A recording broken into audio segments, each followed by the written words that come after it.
dear friends, welcome to Nita Audio Novels. நம்ம சேனல்ல இப்போ நம்ம பார்க்க போற நாவல் எழுத்தாளர் தர்ஷி ஸ்ரீ அவர்களின் தாயே எந்தன் மகளாய் மாற. வாங்க கதைக்குள்ள போகலாம். பேசும் கதைகளின் குரலாய் நான் மனோசங்கரி. அத்தியாயம் 1. 5 கரத்தனை ஆனை முகத்தனை இந்தி நிளம்பிறை போலும் ஏற்றனை நந்தி மகந்தனை ஞான கொழுந்தினை புந்தியில் வைத்து அடி போற்றுகின்றேனே என ஞானத்தின் பிறப்பிடமும் ஈசனின் மூத்த மகனுமான முழு முதற் கடவுளின் திருவுருவம் முன் கதிரவனின் பொற்கரங்கள் பூமி பிள்ளையை தழுவ காத்து கொண்டிருந்த அந்த விடியற்காலை பொழுதில் பறவைகளின் கீச்சுக்குரல் அங்கொன்றும் இங்கொன்றும் கேட்டாலும் மொத்த பறவைகளின் பிள்ளை மொழியை விட அவளின் குரல் இனிமை ஓங்கி துதிப்பாடி பின் இன்று தொடங்கவிருக்கும் தன் மகளின் இல்லற வாழ்க்கை சீரும் சிறப்புமாக அமைய வேண்டும் என மனமுருக வேண்டிக் கொண்டிருந்தாள் ராதா. அவரிடம் தன் பிரார்த்தனையை முடித்தவள் அவருக்கு பக்கத்தில் தன் முத்துப்பற்கள் தெரிய ஆண்மையின் இலக்கணமாய் கம்பீரமாக காதல் பொங்க புகைப்பட சட்டத்தினுள் இருக்கும் தன் கண் நிறைந்த கணவனை பார்த்தாள். ஏங்க, இன்னைக்கு நம்ம அம்மா பேருக்கு கல்யாணம். அவள் எப்பவும் சந்தோஷமா இருக்கணும்னு ஆசிர்வாதம் பண்ணுங்க. நீங்க பக்கத்தில் இருந்து அவளை தாரை வார்த்து கொடுக்க முடியலன்னு என்ற வருத்தம் மட்டும்தான் இருக்கே தவிர மற்றபடி நீங்க அவளை எப்பொழுதும் ஆசிர்வதிச்சுட்டே இருப்பீங்கன்னு தெரியும். உங்கள் ஆசிர்வாதத்தால் அவள் நல்லா இருப்பா என மகிழ்ச்சி பொங்க தன் மணவாளனின் முகம் பொருந்தியுள்ள புகைப்படத்திடம் பேசியவளின் நினைவுகள் தன் இனிமை நிறைந்த கடந்த கால வாழ்க்கையை எண்ணி பின்னோக்கி பயணித்தது.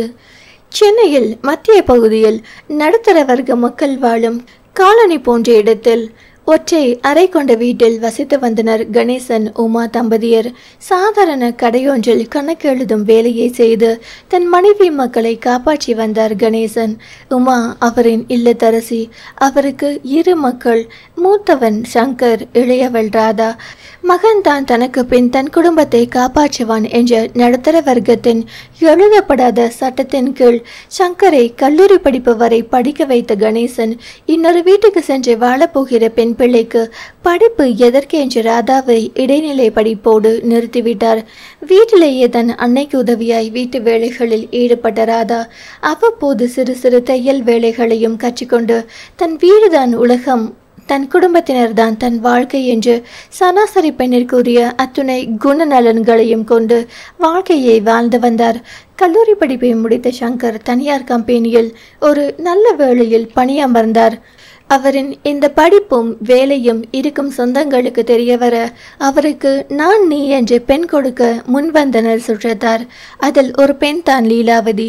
பிள்ளை வீட்டார் கேட்ட சீர்வரிசை அனைத்தும் பெண் வீட்டில் தருவதாக ஒத்துக்கொண்டாலும் பிள்ளைக்கும் பெண்ணிற்கும் ஒருத்தரை ஒருத்தர் பிடித்து போனதாலும் இருவரின் திருமணமும் நிச்சயிக்கப்பட்டு ஒரு சுபயோக சுபதினத்தில் நடந்தேறியது அவ்விருவரின் திருமணம். அழகாய் தொடங்கிய அவர்களது இல்வாழ்க்கைக்கு பரிசாக அடுத்த வருடமே லீலா ஒரு பெண் குழந்தையை ஈன்றெடுத்தார்.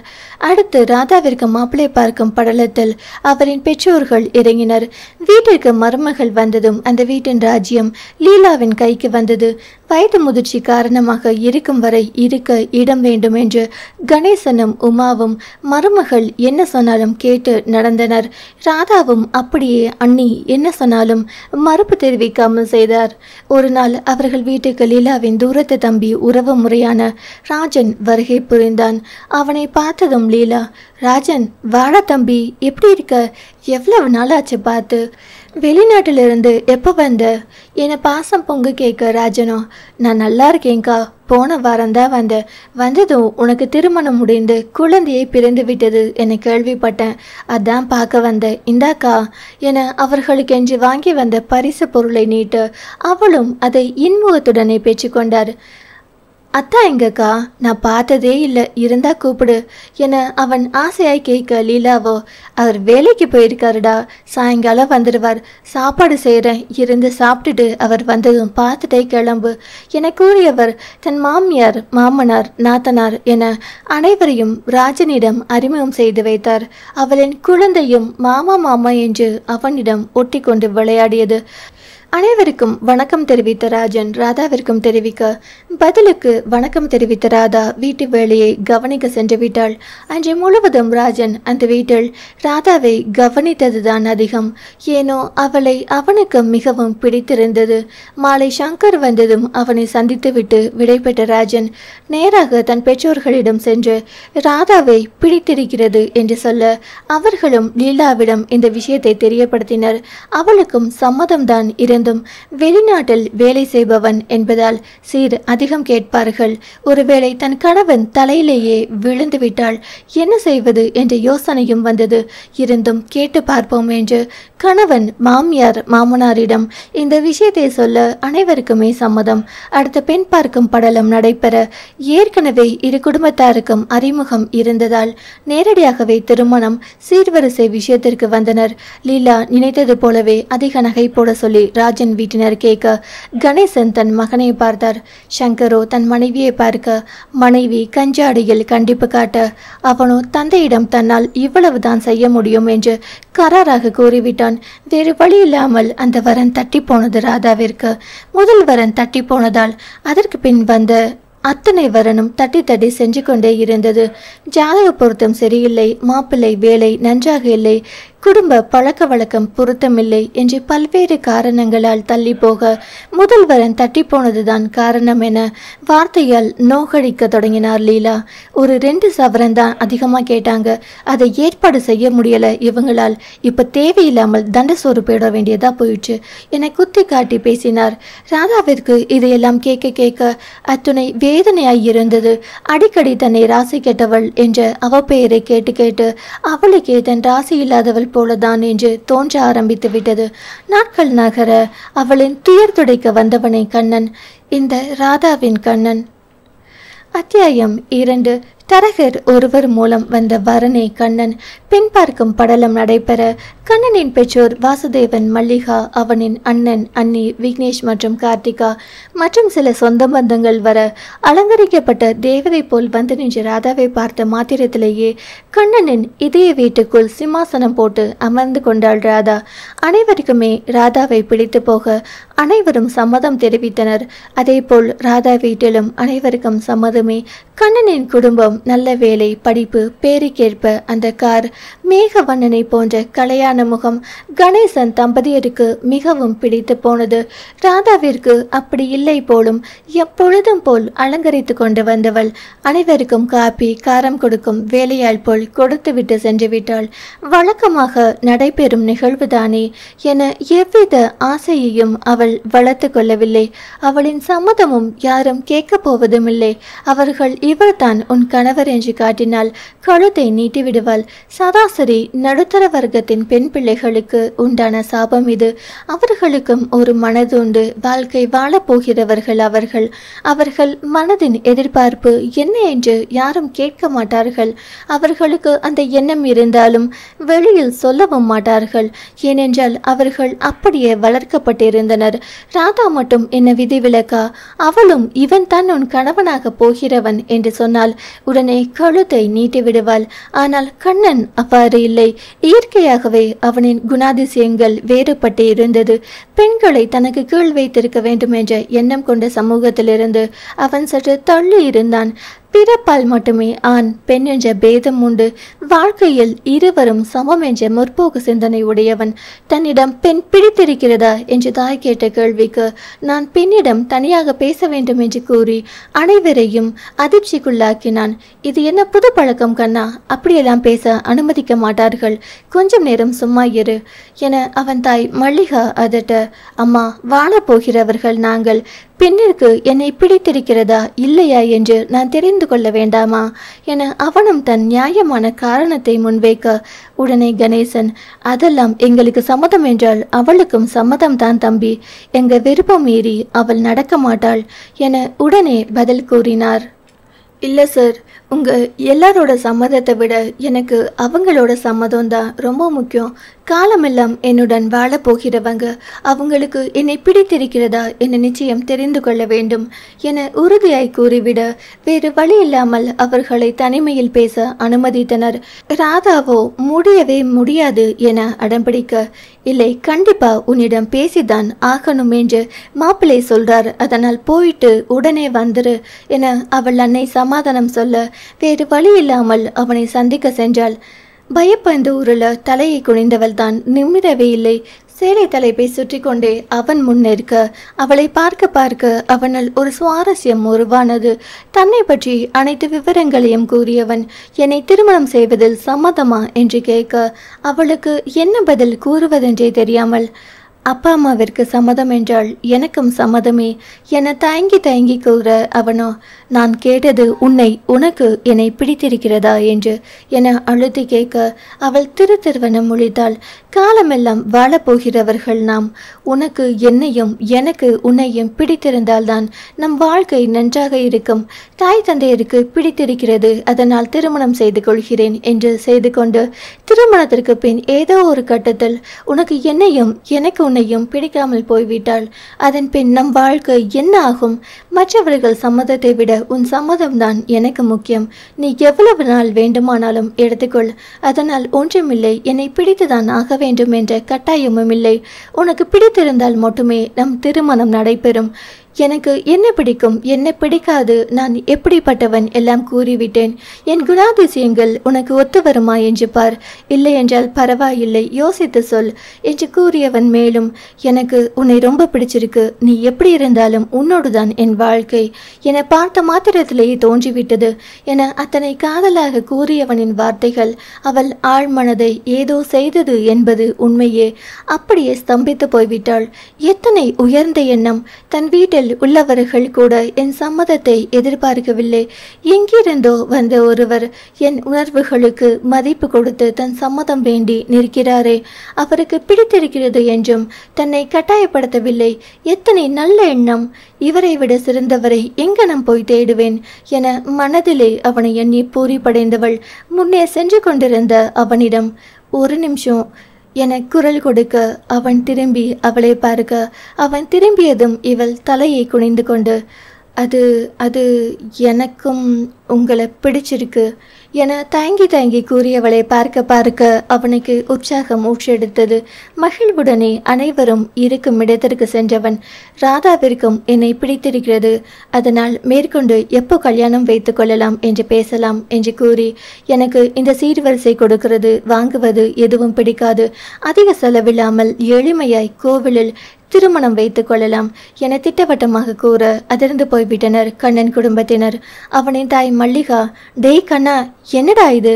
பெண் வீட்டில் அவங்க பெண்ணுக்கு சீர் செய்வது அவங்க வழக்கம், இதெல்லாம் பெரியவங்க பேச்சு, நீ தலையிடாதே என்ன சற்று காட்டமாக கூற, அம்மா, ராதாவிற்கு என்னை பிடித்திருக்கிறது, எனக்கு ராதாவை பிடித்திருக்கிறது, என்னால் அவளை காலமெல்லாம் வைத்து காப்பாற்ற முடியும், அவங்க கொடுக்கிற சீர்வரிசை வைத்து தான் வாழணும் என்று எந்த அவசியமும் இல்லை, அது எனக்கு அசிங்கம், இதுக்கு சம்மதம்னா நல்ல நாள் பார்த்து எல்லாம் சொந்த பந்தங்கள் முன்னாடி கோவிலில் தாலி கட்டுவேன், இல்லைனா இதோ இப்பவே எல்லாரும் இருக்கீங்க, சாமி படம் முன்னாடி தாலி கட்டி கூட்டிட்டு வந்துடுவேன், முடிவு உங்கள் கையில் என கூறியவன் ராதா இருக்கும் அறைக்கு சென்று அவளின் கைப்பிடித்து சபைக்கு கூட்டி வர, அவளோ பயந்து பயந்து அவன் பின்னால் வர, அவளிடம் அவன், நம் திருமணம் எங்கே எப்போ நடந்தாலும் சம்மதமா என்று கேட்க, அனைவர் முன்னிலையிலும் அவளுக்கு சொல்ல அத்தனை பயமாக இருந்தது.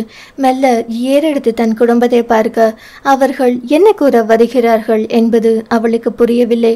அவள் பார்ப்பது அவனுக்கு தெரிய வர, நான் உன் சம்மதம் கேட்டேன், யாருக்கும் பயப்படாமல் மனதில் நினைத்ததை தாராளமா சொல்லலாம் என அழுத்தி கூற அவளும் சம்மதம் என தலையாட்டினாள். அவ்வளவுதான் கண்ணன் குடும்பத்தினருக்கு தூக்கி வாரி போட்டது. எங்கே மகன் இப்பொழுதே தாலி கட்டி விடுவானோ என்று உடனே இடைமறித்த வாசுதேவன், சரி கண்ணா, உன் விருப்பம் போலவே செய்யலாம், நமக்கு சொந்த பந்தங்கள் நிறைய உண்டு, எல்லோரையும் அழைத்து முறைப்படி திருமணம் செய்தால்தான் நாளை என்னை 4 பேர் மதிப்பர், அதனால் உன் வழிக்கே வருகிறோம், நல்ல நாள் பார்த்து கோவிலில் திருமணம் செய்யலாம் என முடிவாக கூற கணேசன் குடும்பத்தினருக்கும் அது மிகவும் சந்தோஷத்தை கொடுத்தது. சீர் அதிகமாக கேட்டால் என்ன செய்வது என்று கவலையில் இருந்த ராதாவின் பெற்றோருக்கு ஏதோ வரம் கிடைத்தது போல ஆகிவிட்டது. அவர்களுக்கு மாப்பிள்ளை தன் பெண்ணை நல்ல முறையில் பார்த்து கொள்வார் என்ற நம்பிக்கையும் வந்தது. அத்தியாயம் 3. அனைவரின் ஆசியோடும் வாழ்த்தோடும் ஒரு சுபயோக சுபதினத்தில் கண்ணன் ராதா திருமணம் அழகாய் நடந்தேறியது. பெயர் பொருத்தத்திற்கேற்ப அவர்களின் இல்லற வாழ்க்கையும் அத்துணை காதலோடு தொடங்கியது. சலசலப்பில்லாத தெளிந்த நீரோடை போல் மகிழ்ச்சி மட்டுமே நிறைந்து வழிந்து ஓடிக்கொண்டிருந்தது. கண்ணனின் வேலை அவன் வீட்டிலிருந்து வெகு தொலைவில் இருந்ததால் மனைவியோடு தன் அலுவலகம் பக்கத்திலேயே வீடு ஒன்றை வாங்கி அங்கேயே குடிபெயர்ந்தான்.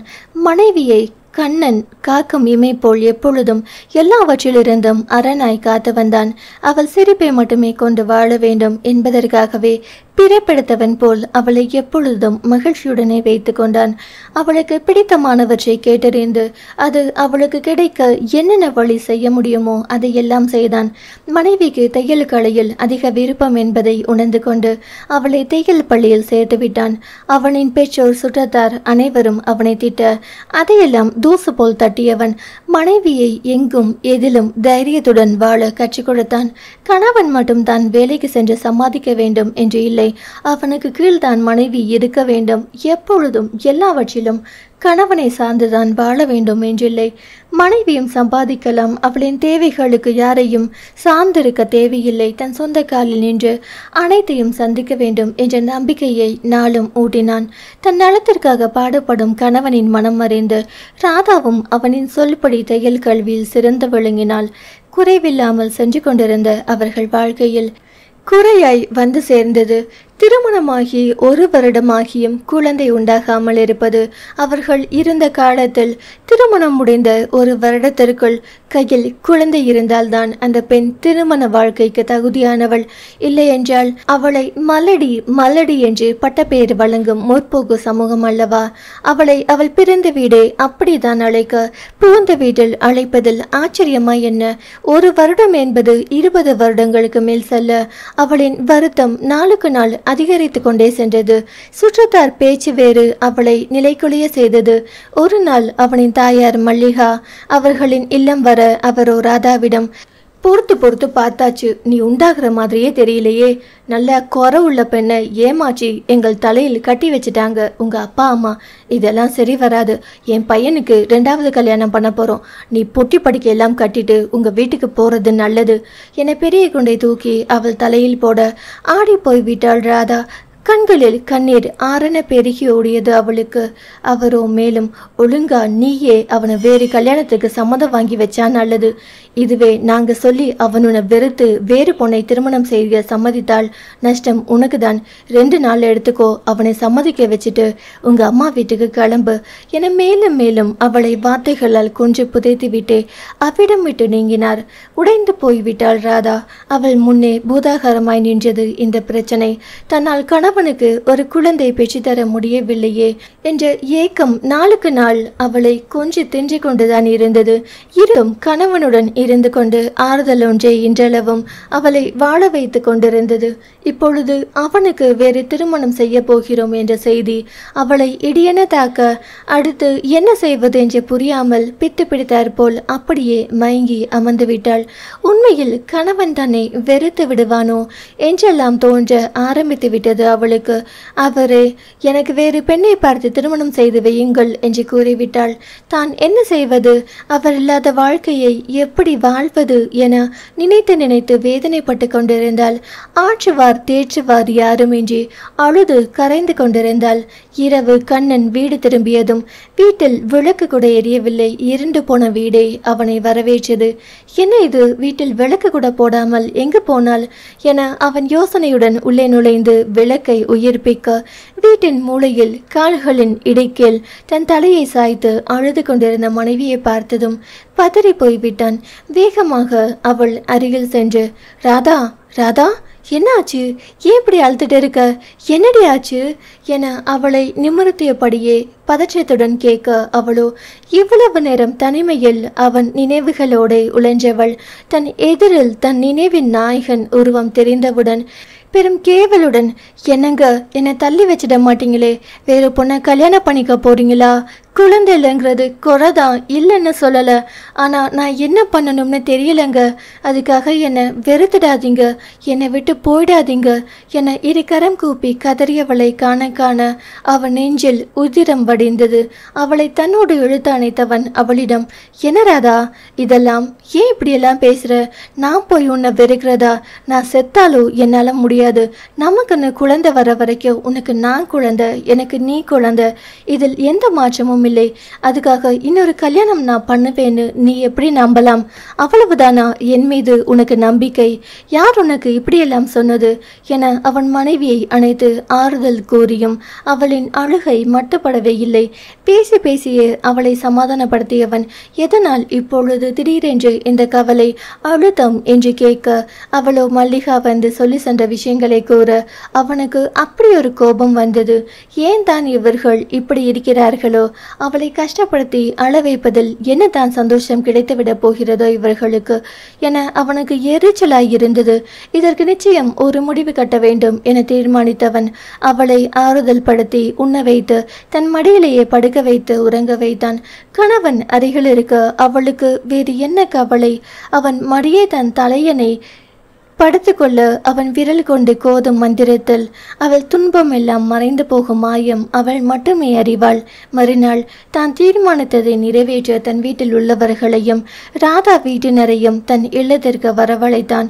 அனைவரும் அவன் வீட்டில் குழுமியிருக்க அவர்களை நோக்கி, கண்ணன், உங்க எல்லாருக்கும் இப்போ என்ன பிரச்சனை? எங்களுக்கு குழந்தை இல்லை, அதுதானே? அதுக்காக உண்மையான கவலையும் வருத்தமும் பட வேண்டியது நாங்க தான். நீங்கெல்லாம் எதுக்கு தூக்கி சுமந்துட்டு இருக்கீங்க என கோபமாய் கஜித்தவனை நோக்கி அவனின் தாயார், கண்ணா, உனக்கு ஒரு வாரிசு பிறக்கணும்னு எங்களுக்கும் ஆசை இருக்காதா? கல்யாணமாகி இவ்வளவு நாள் ஆகியும் குழந்தை உண்டாகாமல் இருந்தா எங்களுக்கு அது வேதனை தான் என அவன் பேசியதற்கு கண்டனம் தெரிவித்தார். அதுக்காக எனக்கு வேற கல்யாணம் பண்ணி வைக்க முடிவு பண்ணியிருக்கீங்க அப்படிதானே என அவரை பார்த்து கேட்க மல்லிகா அதிர்ந்து விட்டார். அவன் பேசும் தோரணையே அவருக்கு தெரிய வைத்தது ஏதோ முடிவுடன் தான் பேசுகிறான் என்று. இந்த விஷயத்திற்காக தான் கோபமாய் உள்ளான் என்பதும் அங்கிருந்த அனைவருக்கும் புரிந்தது. ஆமாம், அதில் என்ன தப்பு இருக்கு? இவளால் குழந்தை பெற்றுக்க முடியாமல் இருக்கும் போது வேறு பெண்ணை கட்டி வச்சு அவ மூலமா குழந்தை பெற்றுக்க வேண்டியதுதான். உனக்கு வேற கல்யாணம் பண்ணி வைக்க நாங்கள் முடிவு பண்ணிவிட்டோம். ஒழுங்கா நான் சொல்ற பேச்சை கேளு என கண்ணனின் தாயார் கராராய் கூற அனைவருமே அதுதான் சரி என்று ஆமோதித்தனர். இதில் என்ன வேடிக்கை என்றால் ராதாவின் குடும்பமும் இதற்கு சம்மதித்து நின்றதுதான். ராதாவின் அண்ணி லீலா, எல்லாம் எங்க நேரம், ராசி இல்லாத பொண்ணை பெற்றுட்டு கல்யாணம் பண்ணவே போதும் போதும்னு ஆயிடுச்சு. இப்போ மலடியா வேற நிற்கிறா, ஆயுசுக்கும் நாங்கள் வச்சு சோறு போடணும் போல, தலையெழுத்து என வார்த்தைகளை விஷமாய் கக்கியவள் கண்ணனை நோக்கி, உங்க அம்மா சொல்றது தான் தம்பி நல்லது, இவளை அறுத்து விட்டுட்டு வேற கல்யாணம் பண்ணிக்கோங்க என அறிவுரை கூற அனைவரும் இப்படி வார்த்தைகளால் தன்னை சாகடிப்பதற்கு கொஞ்சம் விஷம் கொடுத்து கொன்றாள். தேவலாம் போல் இருந்தது ராதாவிற்கு. கண்ணீர் கரை புரண்டு ஓட தன் கணவனை, நீங்களும் என்னை கைவிட்டுடாதீங்க என கண்களால் கெஞ்ச அவள் விழிமொழியை அச்சு பிசராமல் படித்தான் அவள் மணவாளன். தாயே எந்தன் மகளாய் மாற. அத்தியாயம் 4. அவளுக்கு கண்களாலேயே தைரியம் ஊட்டியவன் அனைவரையும் நோக்கி, சரி, உங்க விருப்பப்படியே 2வது கல்யாணம் பண்ணிக்கிறேன் வைங்க. வர பொண்ணாலையும் குழந்தை பெற்றுக்க முடியலனா என்ன பண்ணுவீங்க? மறுபடியும் 3வது கல்யாணம் பண்ணி வைப்பீங்களா? அந்த பெண்ணிற்கும் குழந்தை பிறக்கலனா 4வது கல்யாணம் பண்ணி வைப்பீங்க அப்படிதானே என கூறியவுடன் அனைவரும் அதிர்ந்து அவனை நோக்கினர். மீண்டும் அவனை, குறை அவகிட்ட இருக்குன்னு தானே எனக்கு வேற கல்யாணம் பண்ணணும் சொல்றீங்க? ஒருவேளை குறை என்கிட்ட இருந்தா அவளுக்கு வேற கல்யாணம் பண்ணி வைப்பீங்களா என கேட்க, என்னங்க கண்ணா என ராதாவும் அவன் குடும்பத்தாரும் ஒரு சேர அதிர்ந்து கத்திவிட்டனர். அவன் கூறிய வாக்கியத்தில் அனைவருமே இருக்கையை விட்டு எழுந்து நின்றுவிட்டனர். இதுபோலெல்லாம் அவர்கள் கேள்விப்பட்டது கூட இல்லை. கணவன் இறந்து விட்டாலே மறுமணம் என்பதெல்லாம் அவர்களுக்கு பாதகம். இதில் கணவன் இருக்கும் பொழுதே வேறொருவரை பெண்ணிற்கு திருமணம் செய்வதெல்லாம் அவர்களின் அகராதியில் இல்லாத ஒன்று. மகன் இவ்வாறு கூறியவுடனே அவர்களால் அதை தாங்கிக் கொள்ளவே முடியவில்லை. அனைவரின் அதிர்ச்சியையும் வெகுவாக ரசித்தவன் சிரித்து கொண்டே தன் மனைவியை தோளோடு அணைத்தவன், எதுக்கு இப்போ இவ்வளவு அதிர்ச்சி ஆகுறீங்க? நீங்க சொன்னது தானே நானும் சொன்னேன். நீங்க சொல்வது சரின்னா நான் சொல்வதும் சரிதானே.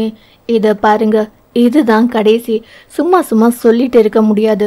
முதலில் பொண்ணுங்கெல்லாம் குழந்தை பெற்றுக்க மட்டும்தான் அப்படி என்ற எண்ணத்தை மாற்றிக்குங்க. அப்படி மாற்றிக்க முடியலன்னா விட்டுடுங்க. உங்கள் எண்ணத்தை என் மேல் திணிக்க பார்க்காதீங்க. என் பொண்டாட்டி எனக்கு குழந்தை பெற்றுக்கிறது மட்டும்தான் இல்லை, எனக்கு எல்லாமே அவ தான். அவ இல்லைன்னா நான் இல்லை. இனிமேல் யாராவது எங்கள் 2 பேரையும் பிரிக்கணும்னு நினச்சா அம்மா அப்பா சொந்த பந்தம் எதுவும் பார்க்க மாட்டேன். யாருமே தேவையில்லைன்னு உறவை முறிக்க கூட தயங்க மாட்டேன் என தீர்மானமாய் கூறியவனை எதிர்த்து பேச முடியாமல் அனைவரும் அங்கிருந்து கிளம்பினர். அனைவரும் சென்றதும் ராதாவோ கணவனை இறுக அணைத்து கொண்டாள். அவனின் மார்பு நினைத்து அவளின் ஒவ்வொரு கண்ணீர் மணியும் 1000 நன்றியையும் காதலையும் சொன்னது. அவளின் கண்ணீர் துடைத்து அவளை இறுக அணைத்து கொண்ட அவனின் அணைப்பும் பிறைநூதலில் அவனிட்ட முத்தமும் சொன்னது அவனின் காதலை. அவளின் கண்ணீர் துடைத்து அவளை இறுக அணைத்து கொண்ட அவனின் அணைப்பும் பிறைநூதலில் அவனிட்ட முத்தமும் சொன்னது அவனின் காதலை. காலம் எந்தவித காயமும் தராமல் நகர காதலிலும் அன்பிலும் கரை புரண்டு ஓடிய அவர்களின் வாழ்க்கை ஓட்டத்தில் மேலும் மகிழ்ச்சியாய் வந்து சேர்ந்தது ராதா கருவுற்ற செய்தி. பிரச்சனை முடிந்த பின் இந்த 1 வருட காலமும் ராதா போகாத கோவில் இல்லை, இல்லாத விரதம் இல்லை, செய்யாத பிரார்த்தனை இல்லை, பார்க்காத மருத்துவம் இல்லை. இத்தனை அன்பும் காதலும் கொண்ட கணவனுக்கு தான் நிச்சயம் ஒரு வாரிசை கொடுக்க வேண்டும் என்ற உறுதியுடனும் நம்பிக்கையுடன் போவோர் வருவோர் பார்ப்போர் யாரெல்லாம் என்னென்ன செய்ய சொன்னார்களோ அதை எல்லாம் செய்தால் அவளின் நம்பிக்கையும் வீண் போகவில்லை, அவனின் காதலும் வீணாகவில்லை. இறுதியாக ராதா கருத்தரித்து விட்டாள். மனைவி மீது சாதாரணமாகவே கண்ணன் அளவு கடந்த காதல் வைத்திருப்பான். மனைவி தன் கருவை சுமக்கிறாள் என்றால் அவனின் காதலின் அளவை சொல்லவும் வேண்டுமோ? அவள் கால்கள் தரையில் படவில்லை. உள்ளங்கையில் வைத்து அவள் கால்களை தாங்கினான். அவளின் தலையை தலையணியில் சாய்க்க விடவில்லை. அவன் நெஞ்சமென மஞ்சத்தில் தாங்கினான். அவளின் வளைகாப்பு விழாவை வெகு விமர்சையாக செய்தவன் பிரசவத்திற்கு கூட அவளின் தாய் வீட்டிற்கு அனுப்பவில்லை.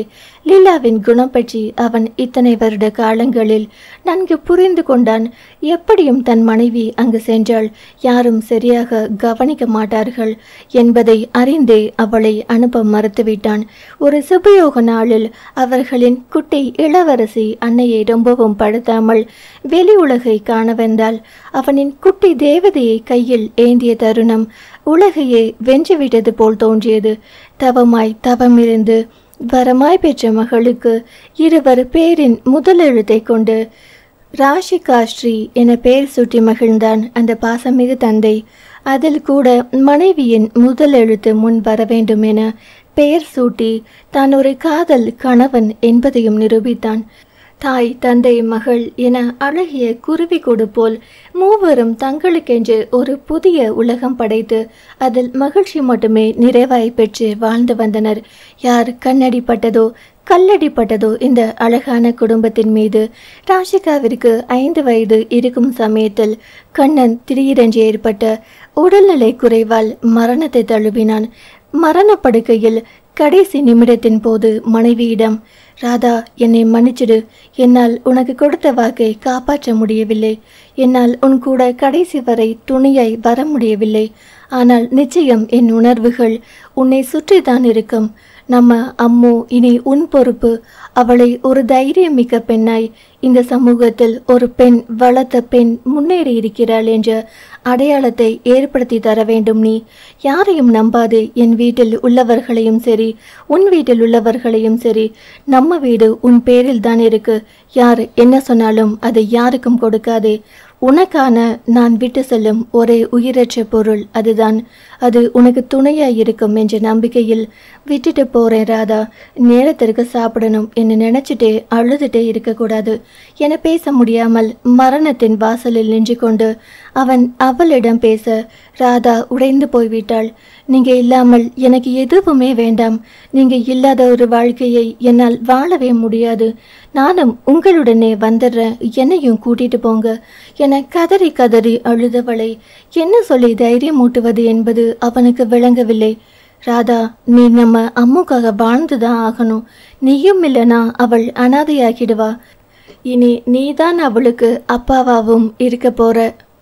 ராதா, ராதா என அவனின் கடைசி மூச்சு அவனை விட்டு நீங்கும் வரை அவளின் நாமமே அவன் நாவு உச்சரித்தது.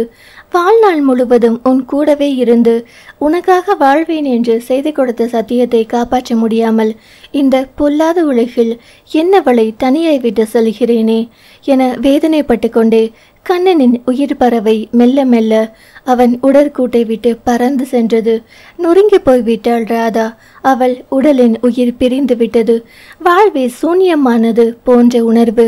அடுத்து என்ன செய்ய வேண்டும் என்பது தெரியாமல் திக்பிரமை பிடித்தது போல் ஆகிவிட்டாள். கண்ணனின் இறுதி சடங்கு அவன் வீட்டிலேயே தான் நடந்தது. எங்கே அவன் தாய் வீட்டுக்கு கொண்டு வந்தாள்.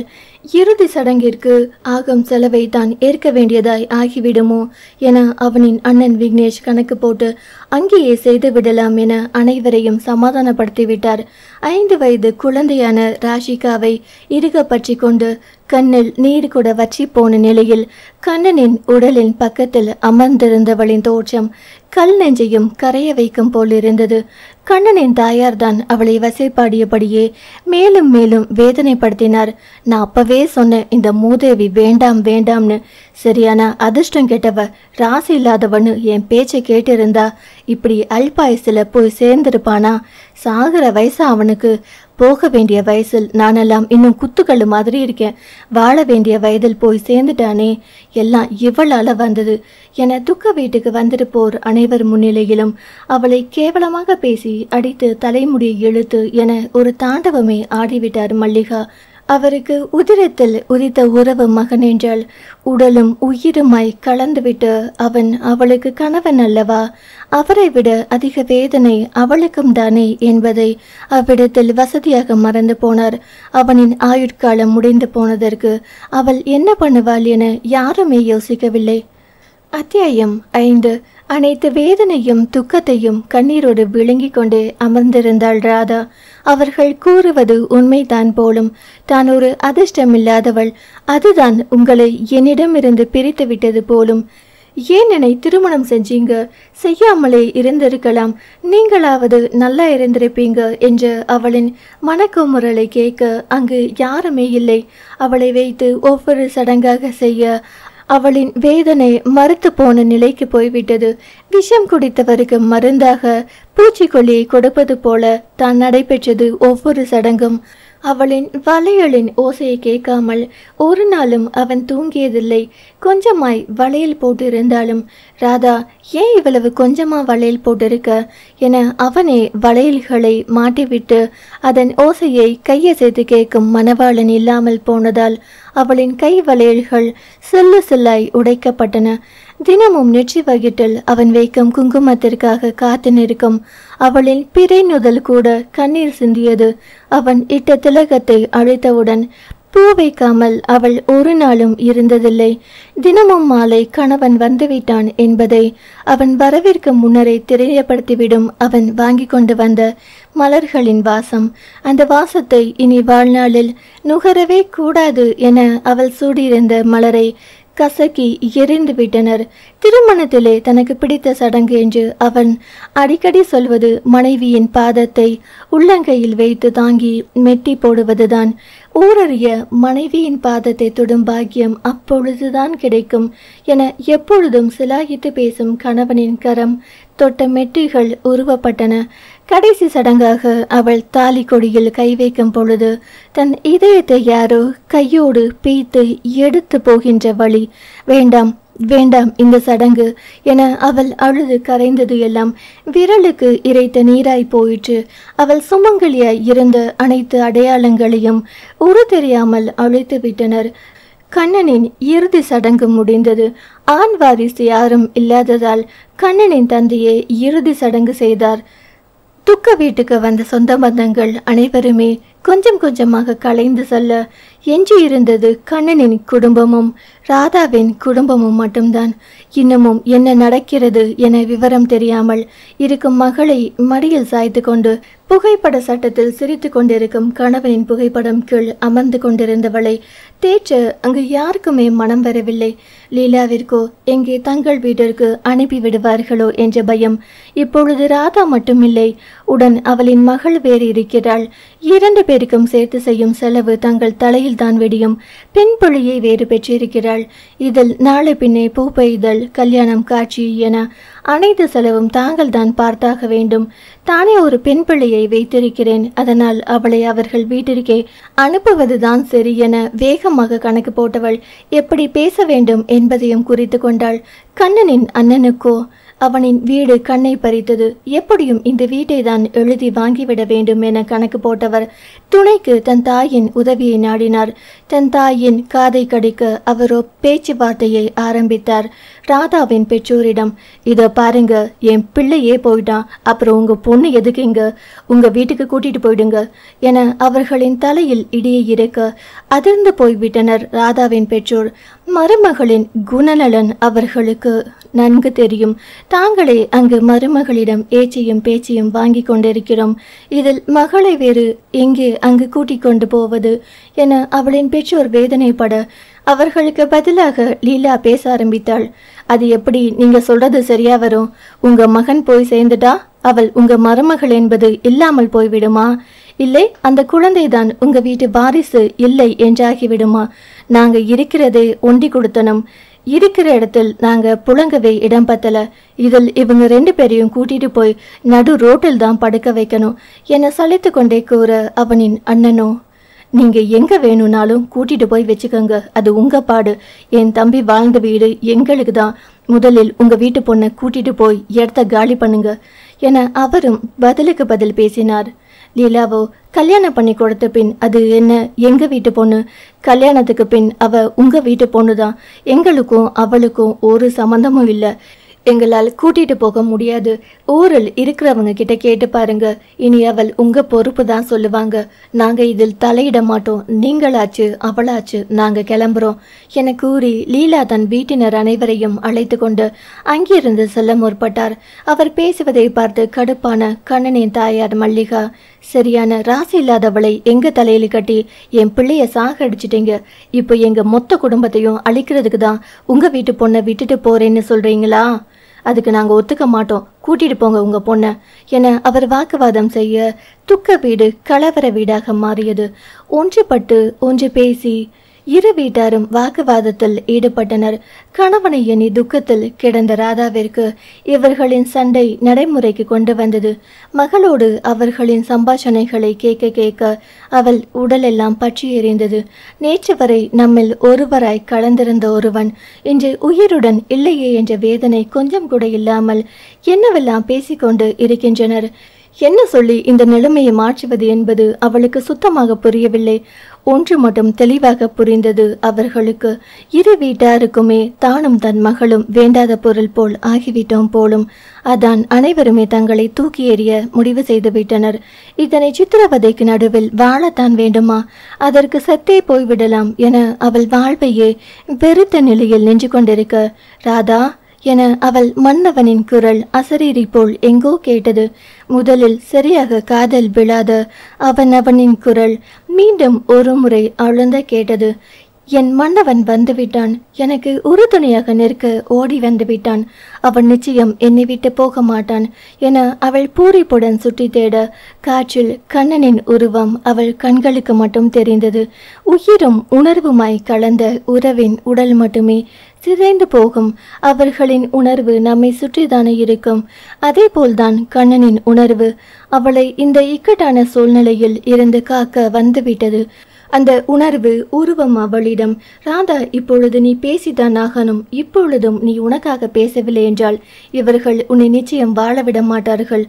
உனக்காக இல்லை என்றாலும் நம்ம அம்மாவுக்காக நீ பேசிதான் ஆகணும். ஒன்றும் தெரியாத சின்ன குழந்தை அவள், அவளின் பொறுப்பு உன்னோடது தானே. சின்ன வயதிலேயே அவள் இருக்க இடமில்லாமல் கஷ்டப்பட வேண்டுமா சொல்லு என கண்ணனின் உணர்வு உருவம் அவளுக்கு தைரியமூட்ட எங்கிருந்துதான் அவளுக்கு அத்தனை துணிவு வந்ததோ தெரியவில்லை. போதும் நிறுத்துங்க என கர்ஜனியாய் குரல் கொடுக்க அனைவரும் அப்படியே உறைந்து போய்விட்டனர். சே, நீங்கள்லாம் மனுஷங்களா? அவர் இந்த உலகத்தை விட்டு போய் இன்னும் ஒரு நாள் கூட முழுசா ஆகல, அதுக்குள்ள இப்படி அவர் வீட்டில் இருந்துட்டு சண்டை பிடிச்சிட்டு இருக்கீங்களே, அவர் ஆத்மா எப்படி நிம்மதியா போகும் என கதறி அழுதவள், இப்ப என்ன பிரச்சனை உங்களுக்கு? அண்ணி, உங்களுக்கு எந்த கவலையும் வேண்டாம். உங்களுக்கு பாரமா? நிச்சயம் உங்க வீட்டுக்கு வந்து நானும் என் பொண்ணு வந்து இருந்து தொல்லை கொடுக்க மாட்டோம்.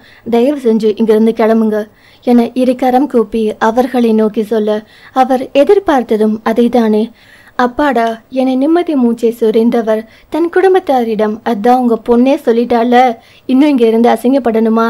நல்லது சொன்னா நம்மளே எடுத்தறிஞ்சு பேசுறா, வாங்க போலாம், இனி இந்த வீட்டு பக்கமே வரக்கூடாது என உறவை முறித்து கொண்டு போவது போல் பேச அவரை தடுக்கும் வகை தெரியாது ராதாவின் பெற்றோரும் அவளின் அண்ணனும் அவர் பின்னாலே சென்றனர்.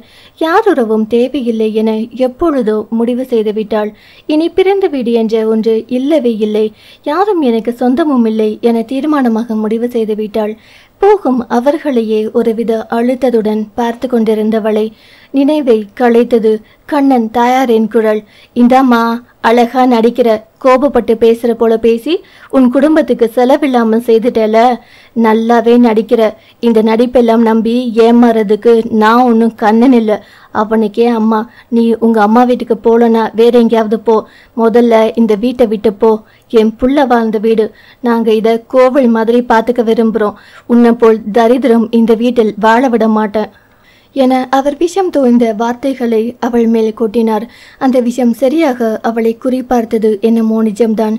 இருந்தும் தான் தைரியமாக பேச வேண்டிய தருணம் இது என்பதை மனதில் நிறுத்தியவள் தைரியத்தை வரவழைத்து கொண்டு, நான் இந்த வீட்டை விட்டு எங்கேயும் போக மாட்டேன்.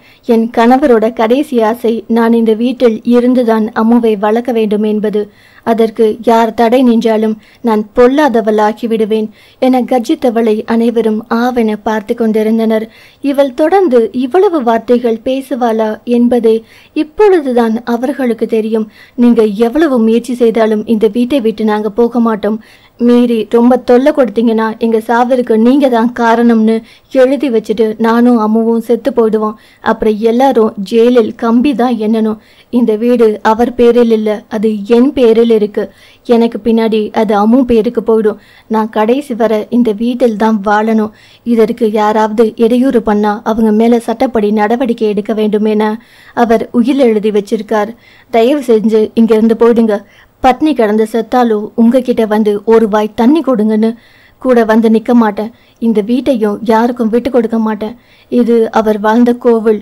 என் உயிர் போறதா இருந்தா கூட இந்த கோவில்ல தான் போகணும்னு முடிவு பண்ணிட்டேன். எங்களுக்கு உதவி பண்ணலனாலும் பரவாயில்ல, உபத்திரம் பண்ணாமல் இருங்க, அது போதும், கிளம்புங்க என வாயிலை நோக்கி கை காட்ட அனைவரும் சிலையாய் ஸ்தம்பித்தனர். அவள் பேசிய தோரணையிலேயே தெரிந்தது அவளின் உறுதி. எழுதி வைத்து இறந்து விடுவேன் என்று அவள் சொன்னதிலேயே விக்னேஷ் ஆடி போய்விட்டார். இந்த வீட்டுக்கு ஆசைப்பட்டு வாழ்க்கையை இழக்க வேண்டி வரும் போலேயே அதற்கு பேசாமல் போய்விடுவது நல்லது என சிந்தித்தார். அவன் அன்னையோ பெற்ற தாய் தன் பேரில் எழுதி வைக்காமல் கொஞ்சம் கூட நம்பிக்கை இல்லாமல் இவ பேரில் எழுதி வைத்து விட்டானே. இவனெல்லாம் எனக்கு பிள்ளையாய் வந்து பிறந்திருக்கான் பாரு, எல்லாம் என் தலை எழுத்து என மனதிற்குள் தெய்வமாய் மாறி அவர் பிள்ளையை திட்டி தீர்த்தார். முடிவாக இனி எதுவும் செய்ய முடியாது என்ற நிலையில் அனைவருமே அவ்விடம் விட்டு கிளம்பிவிட்டனர். தாயே எந்தன் மகளாய் மாற. அத்தியாயம் 7. இப்பொழுது அவளும் ராக்ஷிதா மட்டுமே இருந்தனர். கணவனின் புகைப்படத்தில் அருகில் அமர்ந்து அழுதவள்தான் நேரம் காலம் தெரியாமல் அழுது கொண்டே இருந்தாள். 5 வயதான ராக்ஷிகாவுக்கு நடப்பது எதுவும் புரியவில்லை. புரிந்து கொள்ளும் அளவிற்கு வயதும் இல்லை. ஒன்று மட்டும் தெரிந்தது, இனி அப்பா வரமாட்டார், அவர் எங்கோ தூரமாக ஊருக்கு சென்று விட்டார் என தினமும் தந்தை சொல்லும் மந்திரங்கள் அவள் காதுக்குள் தற்பொழுது ஒலித்தது. அம்மோ, உன் அம்மா ஒரு குழந்தை மாதிரி, அவளுக்கு நான், நீ, இந்த வீடு, இதை தவிர எதுவும் தெரியாது. அப்பா இல்லாமல் இருக்கும்போது நீதான் அவளுக்கு அம்மாவாய் மாறி பார்த்துக்கணும். அப்பா வேலையில் இருந்து வர நேரமானா ஊருக்கு எங்கேயாவது போயிட்டேன்னா அம்மா ஒழுங்கா சாப்பிட கூட மாட்டா. அப்போ நீ தான் அவளை சாப்பிட வைக்கணும், தூங்க வைக்கணும், சமத்து பொண்ணா இருந்து அவளை பார்த்துக்கணும் என என்றோ தந்தை சொன்னது அவளது ஞாபக அடுக்கில் தற்பொழுது வலம் வந்தது. 2 நாளிற்கு மேல் ஆகிவிட்டது. தாய் ஆகாரம் உண்டு, தண்ணீர் கூட நாவில் படவில்லை. சதா சர்வ காலமும் தந்தை புகைப்படத்தின் அருகில் அமர்ந்து அழுது கொண்டே இருக்கிறார். தந்தை சொல்லிவிட்டு சென்றது எப்படியும் செய்ய வேண்டும் என்ற உத்வேகம் அந்த 5 வயது சிறுமிக்கு பிறந்தது. கூடவே தந்தையின் ஆசிர்வாதமும் அவளுக்கு கிட்ட. மெல்ல தாயின் அருகில் சென்று அவரின் தோளை தொட மகளின் ஸ்பரிசத்தில் மெல்ல ராதா கலங்கிய விழிகளுடன் அவளை திரும்பி பார்க்க, அவளோ அம்மா ஏன் இப்படி அழுதுட்டே இருக்கீங்க, அப்பா இல்லைன்னா என்ன, நான் இருக்கேன் உங்களுக்கு என மகள் கூறிய அடுத்த நொடி அவளை இழுத்து அணைத்து கண்ணீரை சிந்தினாள் ராதா. அவளுக்கு அப்படி ஒரு துக்கம் தொண்டையை அடைத்தது. மெல்ல ராதாவை விட்டு விலகிய ராக்ஷிதா, அம்மா அழக்கூடாது என கண்ணை துடைத்துவிட்டு, எனக்கு ரொம்ப பசிக்குதுமா, சாப்பிட ஏதாவது செய்து கொடுங்கம்மா என மகள் கேட்டதும் தான் அவள் புத்திக்கே உரைத்தது. கணவனை இழந்து துக்கத்தில் மகளை கவனிக்க தவறிவிட்டேனே என தன்னையே நொந்து கொண்டாள். உடனே அம்மாவை மன்னிச்சிடுடா, அப்பா நம்மளை தனியா தவிக்க விட்டுட்டு சாமி கிட்ட போயிட்டாடா, இனி நான் என்ன செய்ய போறேன், எப்படி உன்னை வளர்க்க போறேன், அவர் இல்லாமல் எப்படி வாழ போறேன், எதுவுமே புரியலடா அம்மோ என துக்கத்தில் அழுது கரைந்தவள். அதனால் உன்னை கவனிக்க அம்மா மறந்துட்டேன்டா, ஒரு 5 நிமிஷம் இருடா, அம்மா சாப்பிட ஏதாவது செஞ்சு எடுத்துட்டு வரேன் என வேக வேகமாக சமையலறைக்குள் சென்று இருப்பதை வைத்து கடகடவென்ற ஒரு சிற்றுண்டியை சமைத்து முடித்தாள். இதுதானே தாயுள்ளம். எத்தனை துக்கம் தன்னை அழுத்திய போதும் தான் பெற்ற மகவு பசி என்று கூறிவிட்டால் போதுமே, துக்கத்தை தள்ளி வைத்துவிட்டு துள்ளி ஓடி பசியை போக்க முயற்சிக்குமே. மளமளவென்று செய்து எடுத்துக்கொண்டு ராக்ஷிதாவின் அருகில் வந்து அமர்ந்து அவளுக்கு ஒரு வாய் ஊட்ட, அவளோ அதை வாங்காமல் தட்டில் உள்ளதிலிருந்து ஒரு வாய் எடுத்து ராதாவின் வாய் அருகே கொண்டு போனாள். ராதாவோ அவளை நோக்கி திகைத்து விழிக்க, ராக்ஷிதாவோ முதலில் நீங்க சாப்பிடுங்கம்மா, 2 நாளா நீங்க எதுவுமே சாப்பிடல, அப்பா சொல்லியிருக்காரு, அவர் இல்லாத சமயத்தில் நான் தான் உங்களை பார்த்துக்கணும்னு, சாப்பிடுங்க. அவள் வாயில் திணிக்க ராதா என்ன மாதிரி உணர்கிறாள் என்பது அவளுக்கே தெரியவில்லை. தான் அவளின் தாயாக இருந்து செய்ய நினைத்ததை மகள் தனக்கு தாயாய் மாறி நின்று செய்கிறாளே என அவள் அடைந்த பூரிப்பிற்கு அளவே இல்லை. கணவன் இல்லை என்றாலும் மகள் இருக்கிறாள் தனக்கு என்ற புதிய நம்பிக்கை பிறந்தது அவளுக்கு. கணவன் சொல்லி சென்ற ஒவ்வொன்றும் இப்பொழுது அவள் காதுகளில் அழுத்தமாக ஒலித்தது. மகளை இந்த சமூகம் பாராட்டும், ஒரு நல்ல மனிதராய் வளர்க்க வேண்டும் என்ற புதிய உத்வேகம் பிறந்தது. இனி மகளுக்காக வாழ்வதே தன் லட்சியம் என முடிவெடுத்தவள் ராக்ஷிதா ஊட்டிய உணவை மகிழ்ச்சியுடன் உண்டாள். அவளுக்கும் ராதா உணவை ஊட்ட இருவரும் மாறி மாறி உணவை ஊட்டி ஒருவர் ஊட்டியதில் மற்றொருவர் மகிழ்ச்சி காண அங்கே அழகாய் உருவானது தாயே மகளாய் மாறிய உன்னத நிகழ்வு. அதன் பின்னான அவர்களின் வாழ்வு தாய் மகள் மட்டுமே இருக்கும் சின்னஞ்சிறிய கூடாக அன்பு பாசம் மட்டுமே நிறைந்த இடமாக மாறியது. கணவனின் இழப்பின் வழி எப்பொழுதும் கொண்டுதான் வாழ்ந்தாள் ராதா. இருப்பினும் மகளின் முழு பொறுப்பு தன்னுடையது என்ற உத்வேகம் அத்தனையும் தாண்டி சிந்திக்க தூண்ட தனக்கு தெரிந்த தையல் தொழிலை கையில் எடுத்தாள். அக்கம் பக்கம் உள்ளவர்களின் துணிகளை தேய்த்து கொஞ்சம் கொஞ்சமாக அதில் வரும் வருமானத்தை வைத்து வாழ ஆரம்பித்தாள். கணவன் ஏற்கனவே சம்பாதித்து வங்கியில் சேர்த்து வைத்த தொகையை வைத்து ராக்ஷிதாவை நல்ல பள்ளியில் கல்வி கற்க சேர்த்து விட்டாள். கிடைக்கும் வருமானம் அவர்களின் வாழ்வாதாரத்திற்கு போதுமானதாக இருந்தது. இருப்பினும் மகள் மேற்படிப்பிற்கு செல்ல செல்ல அவளின் கல்விக்கு இன்னும் அதிகமாக பணம் தேவைப்படும் என்ற யோசனையில் அவளின் தையல் கலையிலேயே புதுவிதமான வடிவமைப்புகளை அவள் தன் கையால் செய்ய அது அதிக வரவேற்பை பெற்றது. முடிந்த மட்டில் தனக்கு தெரிந்ததை செய்ய அதன் மூலம் நல்ல வருமானம் கிட்டியது. பாதியை தற்பொழுதைய செலவிற்கு எடுத்துக்கொண்டவள் மீதியை ராக்ஷிதாவின் எதிர்காலத்திற்கே சேமித்து வைத்தாள். ராக்ஷிதாவும் தாயின் உழைப்பிற்கும் உணர்விற்கும் மதிப்பளித்து நன்கு படைத்தாள். யாருக்கு யார் மகள் என்று பல சமயம் பார்ப்பவரை சந்தேகம் கொள்ளும் வகையில் இருக்கும் இருவரின் பிணைப்பு. தினமும் ராக்ஷிதா ஒரு வேளை எனினும் தாய்க்கு உணவூட்டி விட்டுவிடுவாள். அன்று அவள் தந்தை இறந்த பின் ஆரம்பித்த இந்த பழக்கம் இன்னமும் மாறாமல் போய்கொண்டுதான் இருக்கிறது. அதேபோல் தாயை யாராவது மனம் கஷ்டப்படும்படி பேசிவிட்டால் போதும், அன்று அவள் அவர்களிடம் பெரிய ருத்ர தாண்டவமே ஆடிவிடுவாள். கணவனை இழந்த பெண் என்றால் இன்னமும் சிலர் அவர்களை ஒதுக்கி வைத்துதான் வாழ்கின்றனர். பொதுவாக சுப காரியங்கள் நடக்கும் இடங்களில் அவர்கள் இருக்கக்கூடாது. சுப காரியத்திற்கு அவர்களிடமிருந்து எந்த பொருளும் வாங்கக்கூடாது.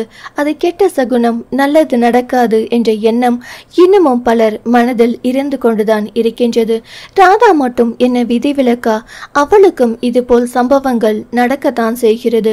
ராக்ஷிதாவிற்கு 12 வயது இருக்கும் பொழுது ராதாவிடம் தொடர்ச்சியாக துணி தைக்கும் பெண்ணொருத்தி தனக்கு திருமணம் நடைபெற உள்ளது, அதற்கு நல்ல வடிவமைப்பு வைத்து தைத்து தருமாறு அவளிடம் கொடுத்தாள்.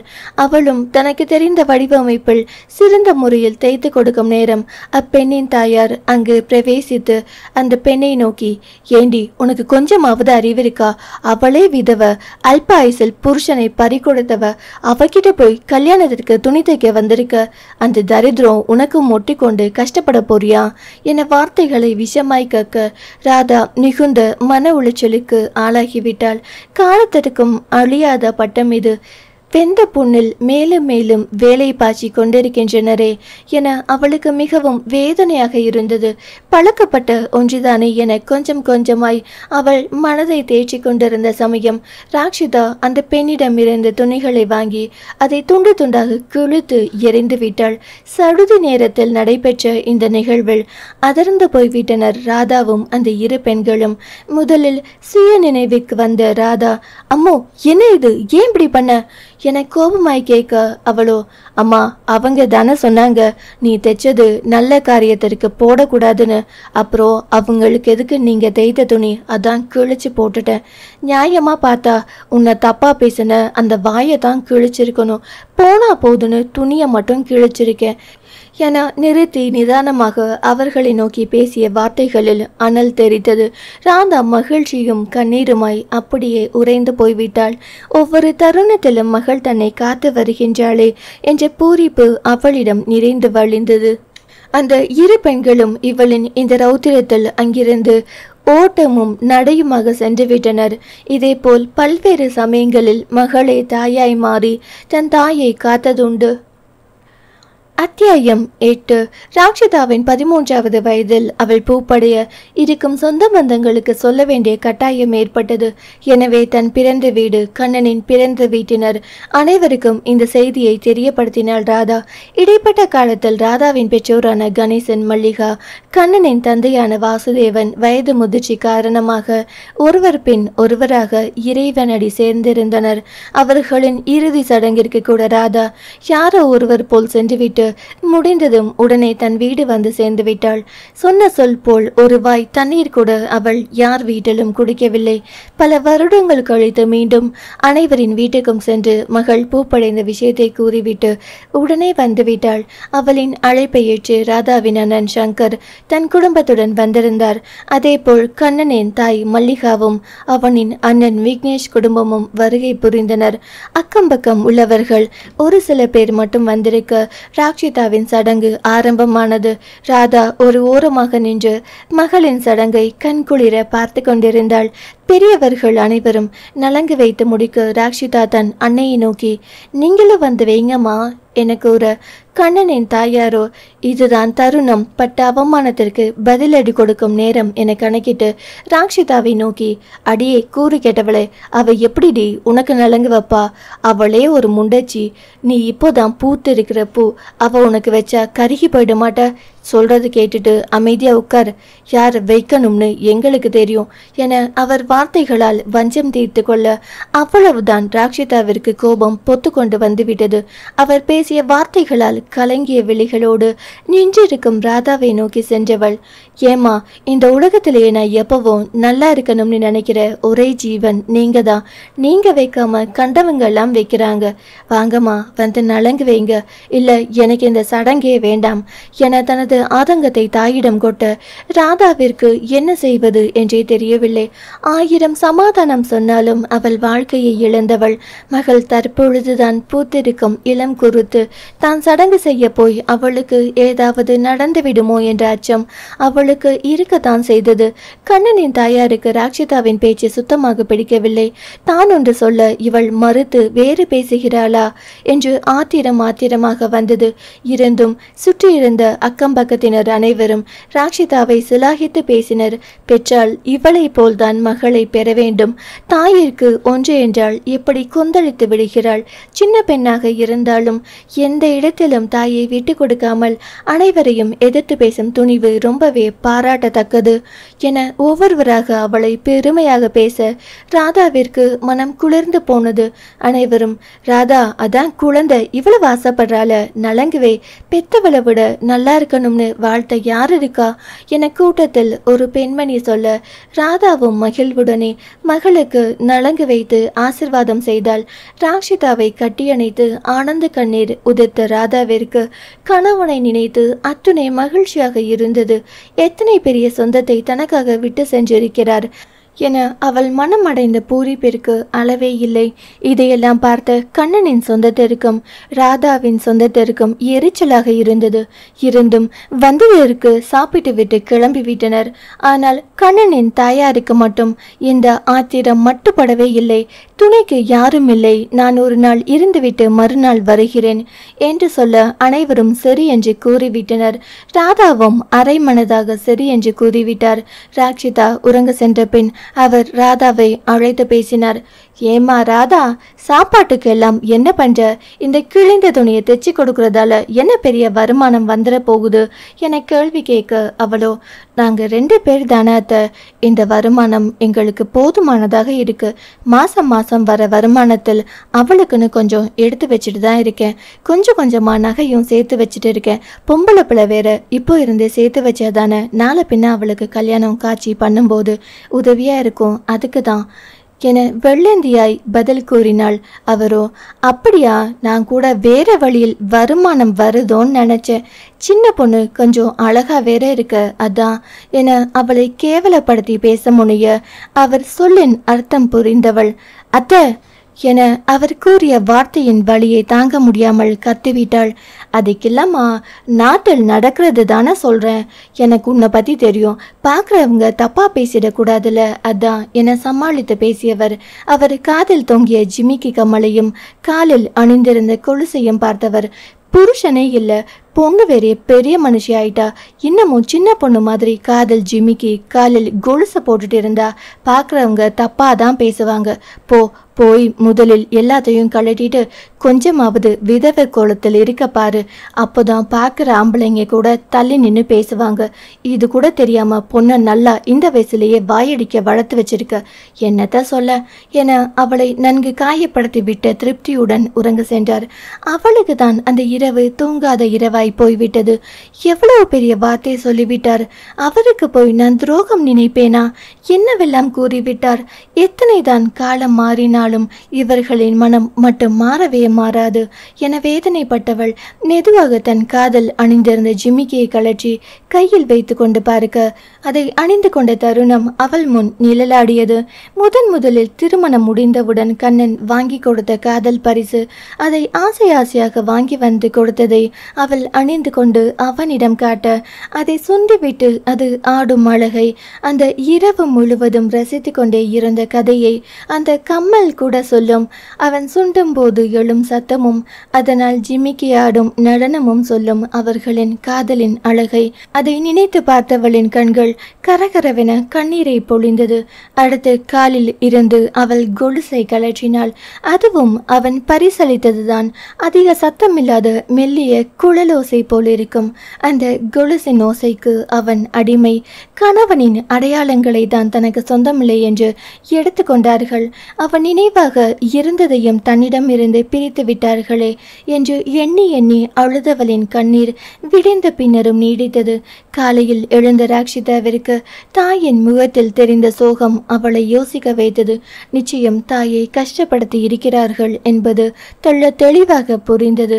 அதுவும் தன் பாட்டிதான் காரணம் என நிச்சயமாக நம்பினாள். தாயை வருத்தப்பட செய்தவர்கள் யாராயிருந்தாலும் சும்மாவா விடுவாள் அவள்? உடனே மல்லிகா நடந்து வரும் பாதையில் சோப்பு தண்ணீரை ஊற்றிவிட்டாள். அதில் கால் வைத்து அவள் பாட்டி வலிக்கு விழுந்து விட்டார். ராதாவோ பதறி, ஐயோ அத்தை, பார்த்து வரக்கூடாது என கைத்தாங்களாக அழைத்து வந்து படுக்க வைத்து முதலுதவி செய்தாள். கணுக்கால் நன்கு வீக்கம் கொண்டு இருந்தது. மருத்துவமனைக்கு அழைத்து செல்வதற்காக அவள் வாகனம் கூட்டி வர செல்ல ராக்ஷிதாவும் அவரும் மட்டுமே இருந்தனர். வலி பொறுக்க முடியாமல் அவர் அணத்தி கொண்டிருக்க அவர் அருகில் அமர்ந்த ராக்ஷிதா, என்ன பாட்டி, ரொம்ப வலிக்குதா என கேட்க அவரோ, ஆமாண்டி, வலி தாங்க முடியல, தண்ணீர் இருக்கிறத பார்க்காமல் கால் வச்சுட்டேன், எப்படி அங்க தண்ணீர் வந்ததுன்னே தெரியல என வலி பொறுக்க முடியாமல் அவர் புலம்பினார்.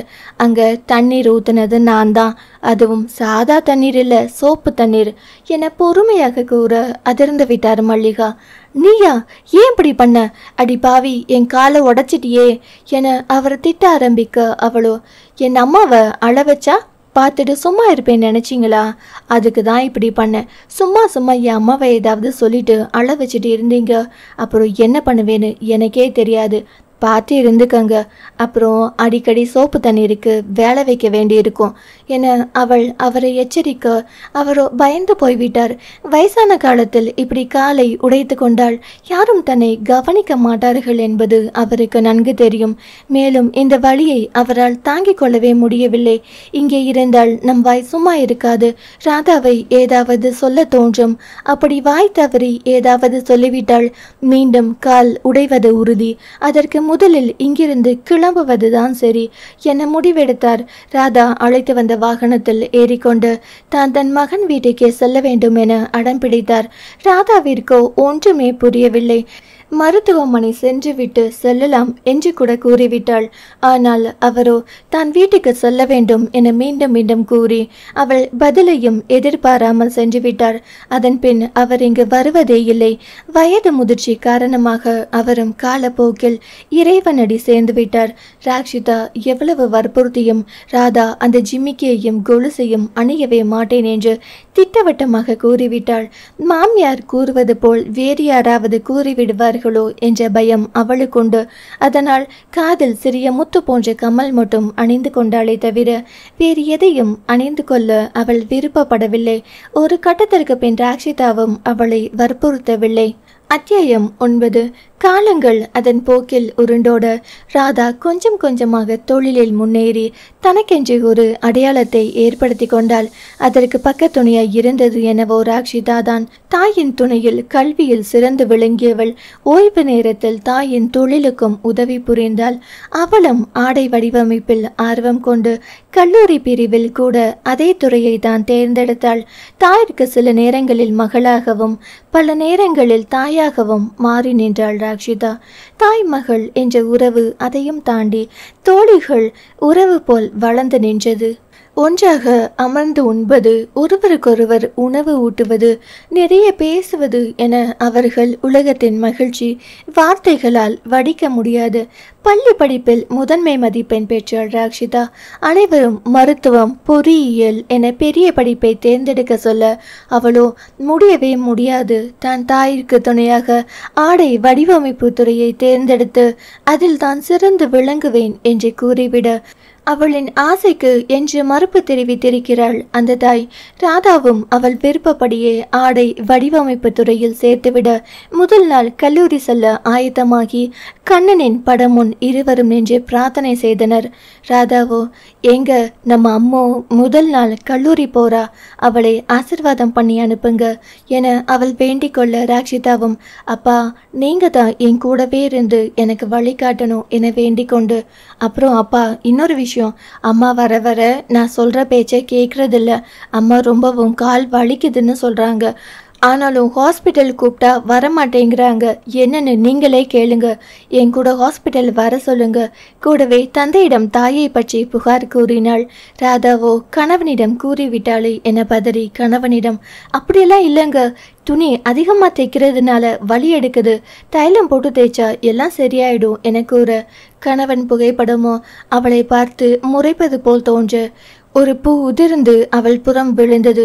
கண்டிப்பா நீ மருத்துவமனை போய்தான் ஆகணும் என வற்புறுத்த, அவளோ திருவென முளைத்து பூவை கையில் எடுக்க, ராக்ஷிதா அப்பா எப்பவும் என் சப்போர்ட் தான், ஒழுங்கா ஈவினிங் ரெடியாக இருங்க, நான் சீக்கிரம் போயிட்டு சீக்கிரம் ஓடி வந்துடுறேன், ஹாஸ்பிட்டல் போகலாம் என ராதாவிடம் கூறியவள் அவள் கன்னத்தில் முத்தம் வைத்துவிட்டு பாய்மா என சிட்டாய் பறந்து சென்றாள் கல்லூரிக்கு.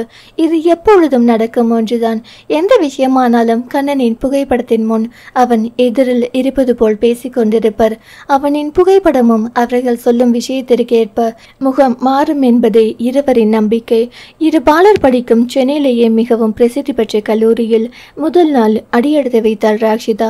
வசதி படைத்த பிள்ளைகள் படிக்கும் கல்லூரிதான் இருந்தும் அவளுக்கு அது ஒன்றும் பெரிய வித்தியாசமாக தெரியவில்லை. வசதி என்பது பணத்தால் வருவதல்ல, அது மனதால் வருவது என அவள் அன்னை சொன்ன பாடம் எங்கும் கடைப்பிடிப்பாள். தனக்கு தந்தை இல்லை, தாய் தையல் தொழில் செய்துதான் தன்னை வளர்த்தார். இப்போதும் அவர்களது உழைப்பால் தான் இந்த கல்லூரியில் படிக்கிறேன் என எந்தவித தயக்கமும் இன்றி கூறுவாள். அது அவளுக்கு பெருமையான விஷயம். இதில் மறைப்பதற்கு என்ன இருக்கிறது என்பது அவள் எண்ணம். ஏற்றத்தாழ்வின்றி அனைவருடனும் சகஜமாகத்தான் பழகி வந்தாள். ஆனால் அவளுடன் பேசி பழக அனைவருமே தயாராக இல்லை. பணம் அதிகம் புரளும் இடத்தில் குணம் கொஞ்சம் குறைவாகத்தான் இருக்கும். அவளுடன் சில நண்பர்கள் மட்டுமே பேசி பழகி வந்தார்கள். பலர் அவளுடன் பேசுவதை கௌரவ குறைச்சலாகவே எண்ணி தள்ளி நின்றனர். அதை பற்றியெல்லாம் அவள் கவலைப்படவே இல்லை. நன்றாக படித்தால் ஆடை வடிவமைப்பு துறையில் என்னென்ன புதுமைகள் உண்டோ அதையெல்லாம் முயற்சி செய்து பார்த்தாள். தாயும் மகளும் கிடைக்கும் நேரமெல்லாம் எப்படி தொழிலை விருத்தி செய்வது, புதுவித வடிவங்கள் எப்படி வடிவமைப்பு செய்வது என பலவாறும் பேசி பேசியே பொழுதை கழித்தனர். கல்லூரி படிப்பில் முதலாம் ஆண்டை வெற்றிகரமாக நிறைவு செய்தவள் 2ஆம் ஆண்டில் அடியெடுத்து வைத்தாள். இரண்டுமே ஆண்டு தொடக்கத்தில் அவளது கல்லூரியில் கலை நிகழ்ச்சிகள் நடத்தப்பட இவளது துறையின் சார்பில் இவளை பாட சொல்ல இவளோ முடியவே முடியாது என கூறிவிட்டாள். வீட்டுக்கு வந்து தாயிடம் இதை பற்றி சொல்ல ராதாவோ அவளை ஊக்கப்படுத்தி பாட சொல்ல அவளும் சரி பாடிதான் பார்ப்போம் என முடிவெடுத்தாள். ராதாவிற்கு குரல் வளம் எப்படி இனிமையாக இருக்குமோ அதே போல் ராக்ஷிதாவிற்கும் நல்ல குரல் வளம் உண்டு. ஆனால் பெரும்பாலும் அதை வெளியில் காட்டிக்கொள்ள மாட்டாள். எப்பொழுதும் தாயை பாட சொல்லி அந்த இனிமையில் தான் லயித்திருப்பாள். மறுநாள் தான் பாடுவதாக முடிவெடுத்ததை கூறுவதற்காக கல்லூரியின் மாணவ தலைவனை சந்திக்க சென்றாள். அவன் ரிஷிகேஷ். அந்த கல்லூரியில் கணினி துறையில் முதுகலை பட்டம் படிக்கும் கல்லூரியின் பேரழகன். விரல் விட்டு எண்ணக்கூடிய பணக்காரர்கள் வரிசையில் அவன் குடும்பமும் உண்டு. வசதியான வீட்டு பையன் என்றால் சொல்லவா வேண்டும். நல்ல நிறம், களையான முகம், எப்பொழுதும் குறும்பும் சிரிப்பும் கும்மாளமாக இருப்பவன். அவனின் அழகிற்கும் வசதிக்கும் மயங்காத பெண்களே இல்லை. அப்படி ஒரு பேரழகன் அவன். கல்லூரி மாணவ தலைவன், படிப்பிலும் படிச்சுட்டி. கல்லூரி மாணவ தலைவன் பதவி என்பதை சும்மா ஒன்றும் அவனிடம் கொடுத்துவிடவில்லை. அதற்கேற்ப ஆளுமை திறனும் ஒழுங்கிணைக்கும் பண்பும் அவனிடம் நிறைந்து காணப்பட்டது. கடந்த 3 ஆண்டுகளாக அவன்தான் இந்த பதவியில் நீடித்திருக்கிறான். அதுவும் யாருடனும் எந்த போட்டியும் இல்லாமல், அழகுக்கும் அறிவிற்கும் வசதிக்கும் எந்தவித குறைவும் இல்லாமல் இருக்கும். அவனை அடையவே அங்கு பல பெண்கள் முயற்சித்து கொண்டிருந்தனர். பெண்கள் விஷயத்திலெல்லாம் அவன் ஸ்ரீராமன் தான். நட்பு என்ற எல்லைக்குள் மட்டுமே அவனின் பழக்கம் இருக்கும் பெண்களிடம். அவள் நேராக கலை நிகழ்ச்சிகள், ஒத்திகை பார்க்கும் இடத்திற்கு சென்று யார் பிரசிடென்ட் என்று விசாரிக்க அவளை ரிஷிகேஷ் இருக்கும் இடத்திற்கு அனுப்பி வைக்க, அங்கே சென்றவள் யார் ரிஷி என்பது தெரியாமல், எக்ஸ்கியூஸ் மீ, இங்கே ரிஷிகேஷ் யாரு என்று கேட்க அனைவரும் அதிர்ச்சியாகி தாங்கள் செய்து கொண்டிருந்த ஒத்திகையை நிறுத்திவிட்டு அனைவரும் ஒரு சேர அவளை பார்த்தனர். பின்னே கல்லூரியை பின்னால் சுற்றும் ஆணழகனை தெரியாமல் இருக்கிறாளே என்ற அதிர்ச்சிதான். என்ன, யார் ரிஷிகேஷன் தானே கேட்டேன், எல்லாரும் இப்படி பார்க்குறாங்க என அவள் சுற்றி சுற்றி பார்த்து கொண்டிருந்தாள். அனைவரின் உரை நிலையையும் சொல்லுங்க, நான் தான் ரிஷிகேஷ் என்ற ரிஷியின் குரல் களைத்தது. அனைவரும் தங்கள் விட்ட பணியை மீண்டும் தொடர அவன் அவளின் அருகில் வந்து, சொல்லுங்க, நான் தான் ரிஷிகேஷ், என்ன விஷயமா என்ன பார்க்க வந்தீங்க என கேட்க அவளோ, கல்ச்சுரல்ஸ் ப்ரோக்ராமில் எங்கள் டிபார்ட்மெண்ட் சார்பாக நான் சிங்கிங் காம்படிஷனில் கலந்துக்கலாம்னு இருக்கேன், அதான் உங்ககிட்ட இன்ஃபார்ம் பண்ணலாம்னு வந்தேன் என்று சொல்ல அவனும், சரி பாடி காட்டுங்க, நல்லா இருந்தா உங்கள் பேரையும் சேர்த்துக்கிறேன் என சொல்ல அவளும், வெள்ளை பூக்கள் உலகம் எங்கும் மலரவே, விடியும் பூமி அமைதிக்காக விடியவே, மண்மேல் மஞ்சள் வெளிச்சம் வெளுகவே, மலரே சோம்பல் முறித்து எழுகவே, குழந்தை விழுக்கட்டுமே தாயின் கதகதப்பில், உலகம் விடியட்டுமே பிள்ளை சிறுமுக சிரிப்பில் என அவள் பாடிய கானத்தில் அவ்விடமே ஸ்தம்பித்து போய்விட்டது. அத்துணை இனிமையான குரல் வளம், அதுவும் வழி நிறைந்த அந்த பாடலின் எதிரொலி அவளின் குரலில் அப்படியே அங்கு இருப்பவர்களின் நெஞ்சத்தில் அந்த வழியை ஊடுருவ செய்தது. அனைவருக்கும் அவளின் குரல் வளம் பிடித்திருந்தது என்றால் ரிஷிக்கோ அவளையே பிடித்திருந்தது. பெரும்பாலும் பெண்கள் வந்து அவனிடம் பேசும்போது சற்று வலிச்சலாகவே தான் பேசுவார்கள். அவனுடன் பேசிக்கொண்டிருக்கும் நேரத்தை நீட்டிப்பதற்காகவே தேவையில்லாததை பேசிக்கொண்டிருப்பர். அவர்களின் நடுவே இவள் சற்று வித்தியாசமாக தோன்றினாள். முதலில் தான் யாரென்றே தெரியவில்லை. இதுவரை தன்னை பற்றி அவள் தெரிந்து வைத்திருக்கவில்லை என்றால் தான் அவ்வளவு முக்கியமான நபராக அவளுக்கு தோன்றவில்லை. இரண்டாவது, இங்கு வந்ததும் வேறு எதை பற்றியும் பேசாமல் நேரடியாக வந்த விஷயத்தை கூறிவிட்டாள். கட்டி போடும் குரல் வளம் அவன் மனதை அவளிடம் முட்டி போட்டு சரணடைய வைத்துவிட்டது. பாடி முடித்ததும் அங்கிருந்த அனைவரும் அவளை பாராட்டும் விதமாக கரகோஷம் எழுப்ப அனைவருக்கும் நன்றியை தெரிவித்தாள் ரிஷியிடம். என்னோட குரல் ஓகே தானே, நான் மேடையில் பாடலாமா என கேட்க அத்தனை நேரம் கனவில் இருந்தவன் அவளின் வாய்மொழியில் நடப்பிருக்க வர அவளின் கேள்வியில், ரொம்ப அருமையா பாடுறீங்க, நல்ல குரல் வளம், தாராளமா போட்டியில் கலந்துக்கலாம், உங்களுக்கு தான் முதல் பரிசு கிடைக்கும், உங்க பேர் என்ன என அவன் கேட்க அவன் பாராட்டில் மனம் மகிழ்ந்தவள். ராஷிகாஸ்ரீ என பதிலுரைத்தாள். ஏனோ அவள் பெயர் கூட அவனுக்கு அத்தனை பிடித்தமாக இருந்தது. இப்படி ஒரு பெயரை நான் கேள்விப்பட்டதே இல்லை, ஆனால் ரொம்ப அழகா இருக்கு என அவளின் பெயரை சிலாகித்து அவன் கூற, என் அம்மா அப்பாவின் முதல் எழுத்தை சேர்த்து வச்சிருக்காங்க, ராதா கண்ணனின் முதல் எழுத்து என அவள் விளக்கம் கொடுத்தாள். அனைவரும் அவனுடன் பேச வேண்டும் என நேரத்தை நீட்ட பேச்சு கொடுப்பர் என்றாள். இவனோ அவளுடன் இருக்கும் நேரத்தை நீட்ட பேச்சு கொடுத்தான். உங்க அப்பா என்ன பண்றாங்க என கேட்க, எனக்கு அப்பா இல்லை, நான் சின்ன வயசாக இருக்கும்போதே இறந்துட்டாங்க, என் அம்மா தையல் வேலை செய்கிறாங்க என அவள் எவ்வித ஒளிவு மறைவும் இன்றி கூற இந்த குணம் கூட அவளை அவள் பால் மேலும் சொண்டி இழுத்தது. ஹோ சாரி என அவன் மன்னிப்பு கேட்க, இட்ஸ் ஓகே, கிளாஸுக்கு டைம் ஆச்சு, நான் கிளம்புறேன் என கூறி விடை பெற்று சென்று விட்டாள் ராஷிகாஸ்ரீ. செல்லும் அவளையே பார்த்து கொண்டிருந்தவனின் மனம் அவள் பெயரை திரும்ப திரும்ப உச்சரித்தது. கண்டதும் காதல் வரும் என்ற கூற்றை இத்தனை நாள் நம்பாமல் இருந்தான். நண்பர்கள் யாராவது இப்படி கூறினால் கூட அவர்களை கிண்டல் செய்து சிரிப்பான் என்று அவனை அப்படி ஒரு காதலில் விழுந்து விட்டான் ராஷிகா மீது. அதன் பின் அவளை சந்திக்க வேண்டிய புது புது காரணங்களை உருவாக்கினான்.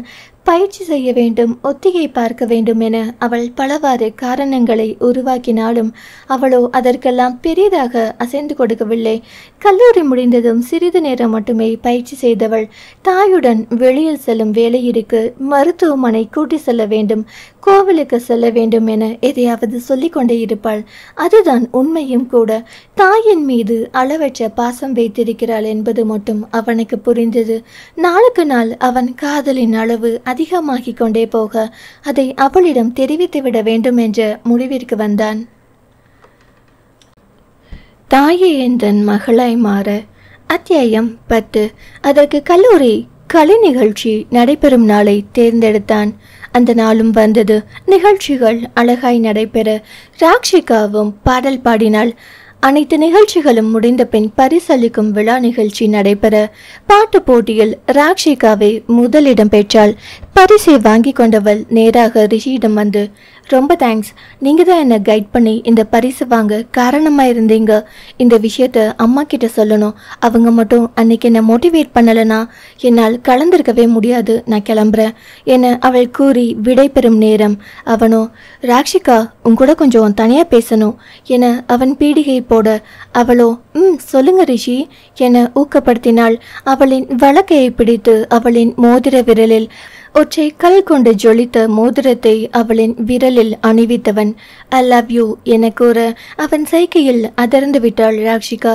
அதிர்ச்சியுடன் அவனை நோக்க, எஸ், எப்போ முதல் முறை உன்னை பார்த்தேனோ அன்னைக்கே உன்மேல் எனக்கு காதல் வந்துடுச்சு. உன் வெளிப்படையான மனசு எனக்கு ரொம்ப பிடிச்சிருக்கு. உங்ககிட்ட எப்படி சொல்றதுன்னு தெரியாம தான் இவ்வளவு நாள் தயங்கி நின்று இனிமேலும் முடியாதுன்னு தான் சொல்லிட்டேன் என அவன் நீண்ட வசனம் பேச அவள் எப்படி உணர்கிறாள் என்பது அவளுக்கு புரியவில்லை. இது தவறு என மூளை உரைத்தாலும் இத்தனை நாள் பழகிய பழக்கம், அவன் தன்னிடம் காத்த கண்ணியம் எல்லாம் தோன்றி அவள் மனம் ஏனோ அவன் பால் சாய தொடங்கியது. அவனிடம் குறை சொல்லும் அளவிற்கு எந்த குறையும் இல்லை. அவள் பார்த்த வரைக்கும் அவன் எந்த பெண்ணிடமும் ஒரு தப்பான பார்வையோ பேசியதோ கிடையாது. தன்னிடம் கூட ஒரு இடைவெளி விட்டே பேசுவான். அவன் காதலை மறுக்க அவளிடம் இருந்த ஒரே காரணம் அவன் வசதி வாய்ப்பு மிக்கவன். தான் அவனை காட்டிலும் பல மடங்கு கீழே உள்ளவள். அவளுக்கு குழப்பமாக இருந்தது. அவன் வேண்டுமென மனம் சொன்னாலும் வேண்டாம் என மூளை சொல்கிறது. இல்லை, அது எனக்கு உங்க மேல் அப்படியெல்லாம் தோன்றவே இல்லை. திடீரென்று இப்படி சொன்னால் என்ன ரியாக்ட் பண்றதுன்னே தெரியல என அவள் மறையாமல் அவள் மனதை எடுத்து கூற, இதுதான் நீ, இந்த விஷயம்தான் உன்கிட்ட எனக்கு ரொம்ப பிடிச்சது. எந்தவித ஒளிவு மறைவும் இன்றி பேசுறது. ஒன்றும் அவசரம் இல்லை. எவ்வளவு நாள் வேணும்னாலும் டைம் எடுத்துக்கோ. நல்ல முடிவா சொல்லு என கூறிவிட்டு சென்று விட்டான். இவள் தான் குழம்பி போய்விட்டாள்.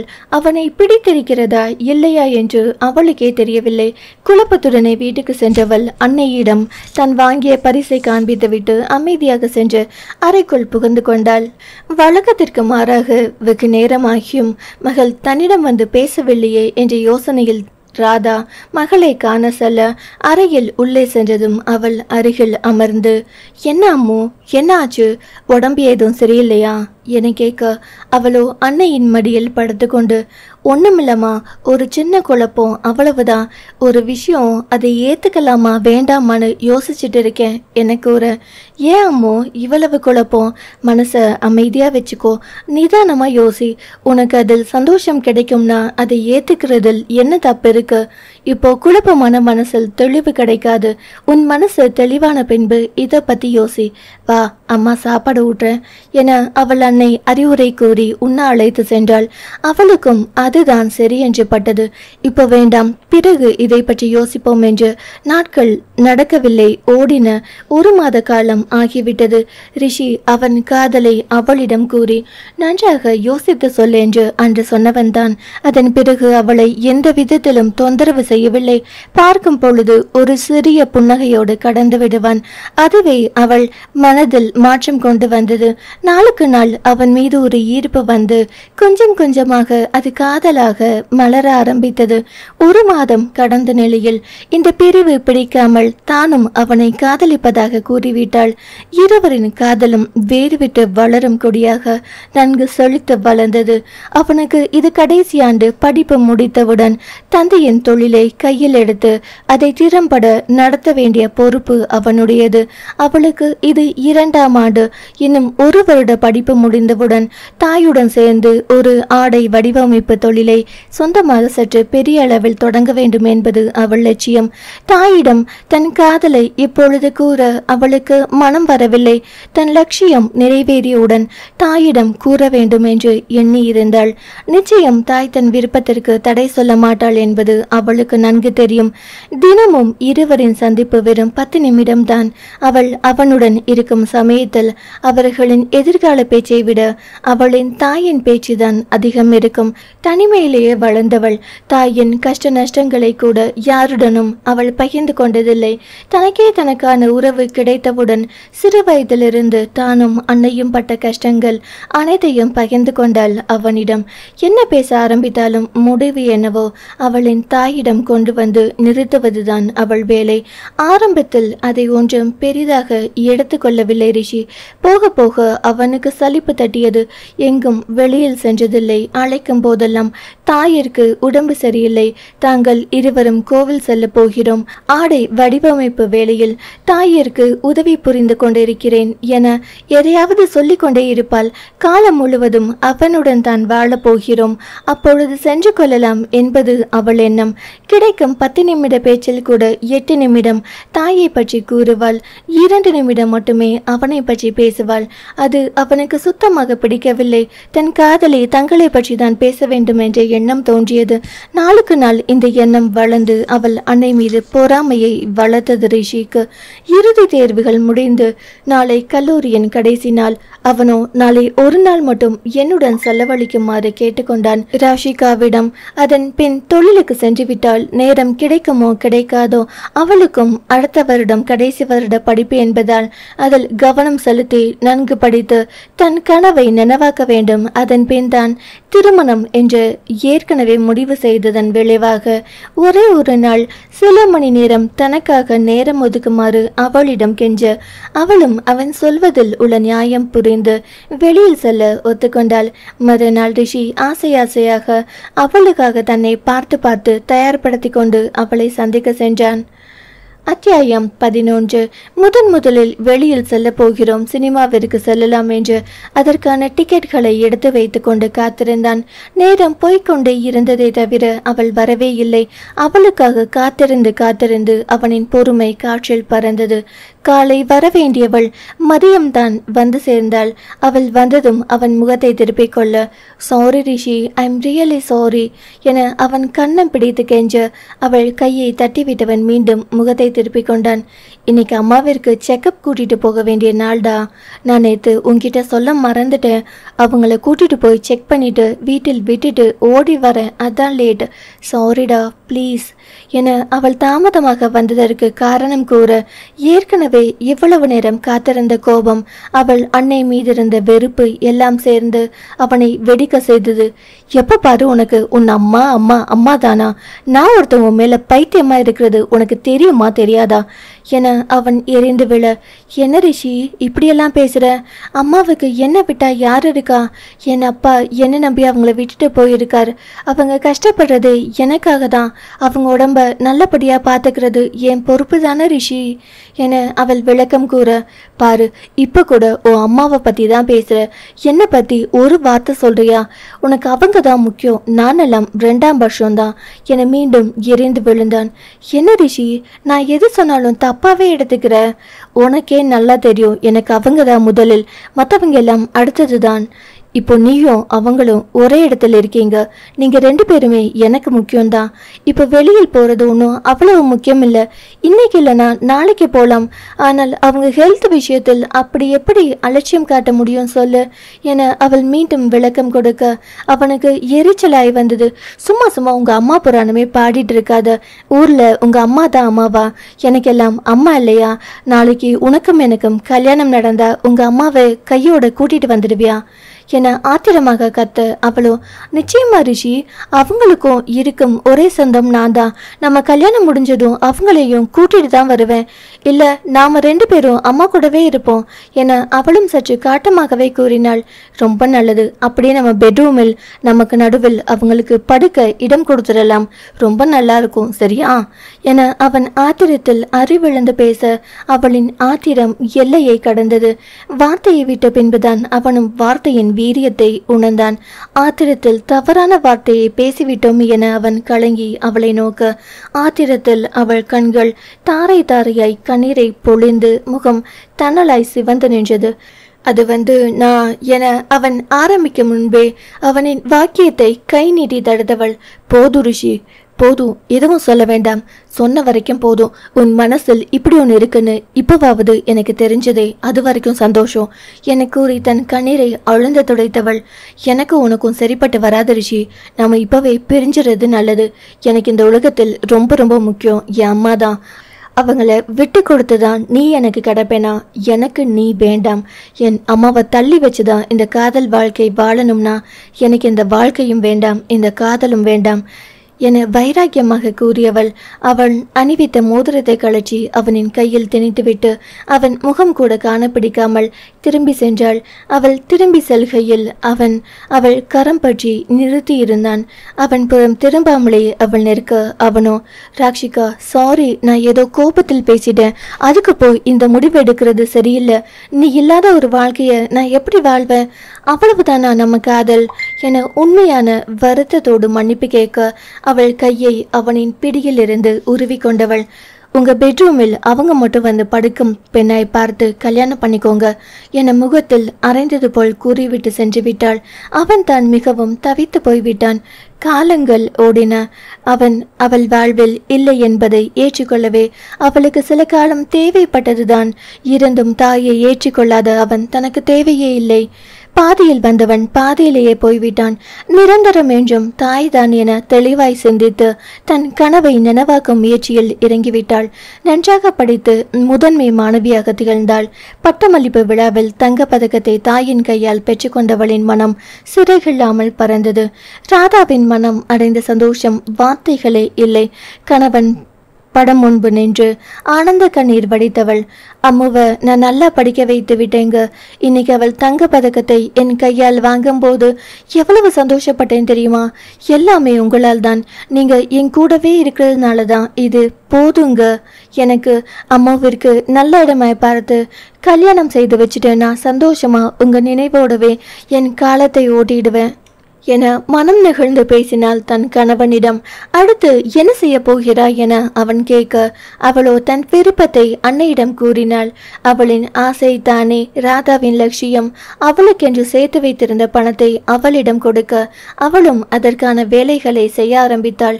ஒரு நல்ல நாளில் RRK ஆடை வடிவமைப்பு தொழிலகம் என்ற பெயரில் ஆரம்பிக்கப்பட்டது அவளின் லட்சியம்.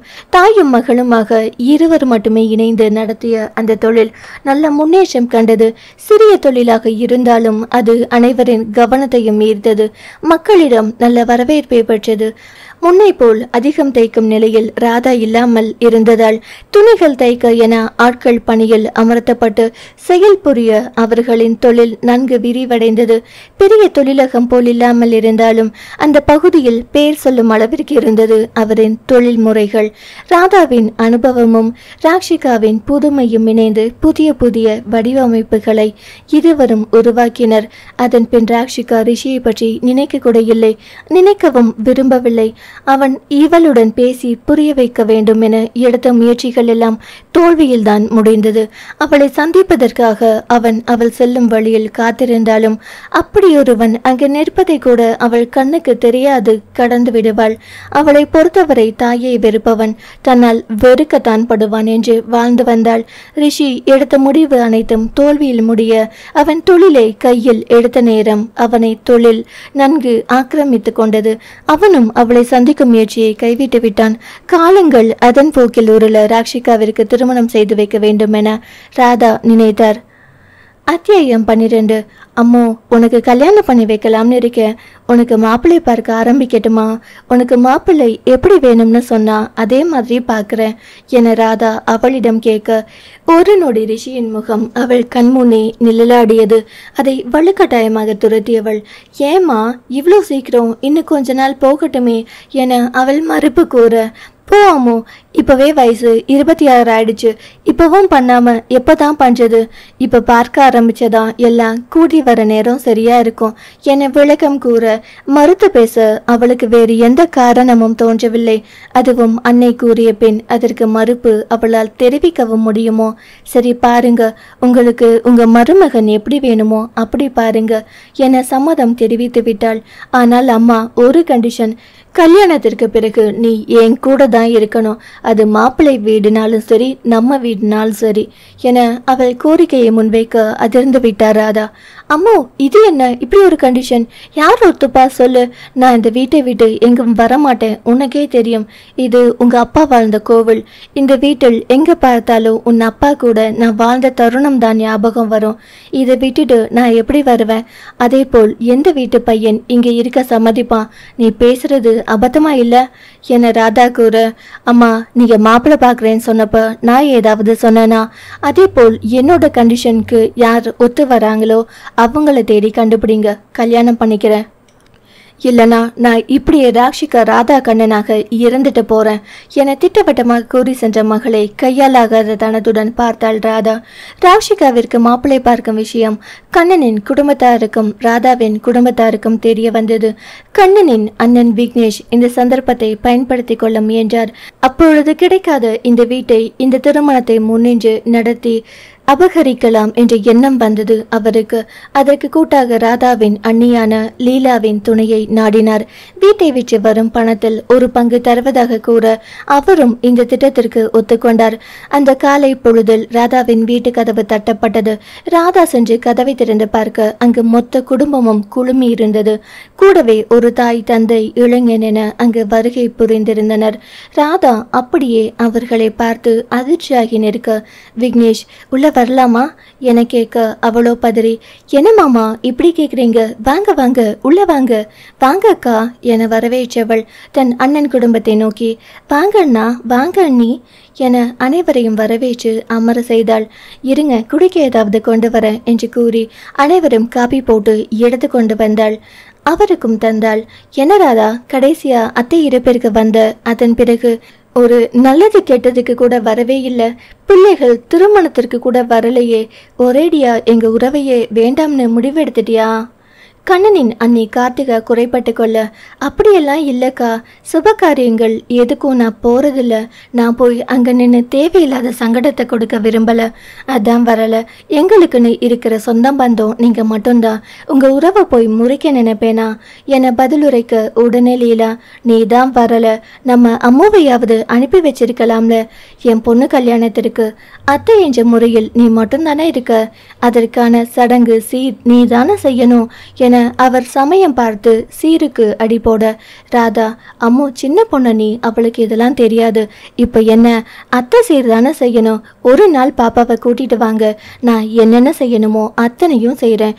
நம்ம வீட்டு பொண்ணுக்கு செய்யாம வேற யாருக்கு செய்ய போறேன் என அவள் வெள்ளந்தியாய் பதில் கூற, லீலாவிற்கு அத்தனை மகிழ்ச்சி.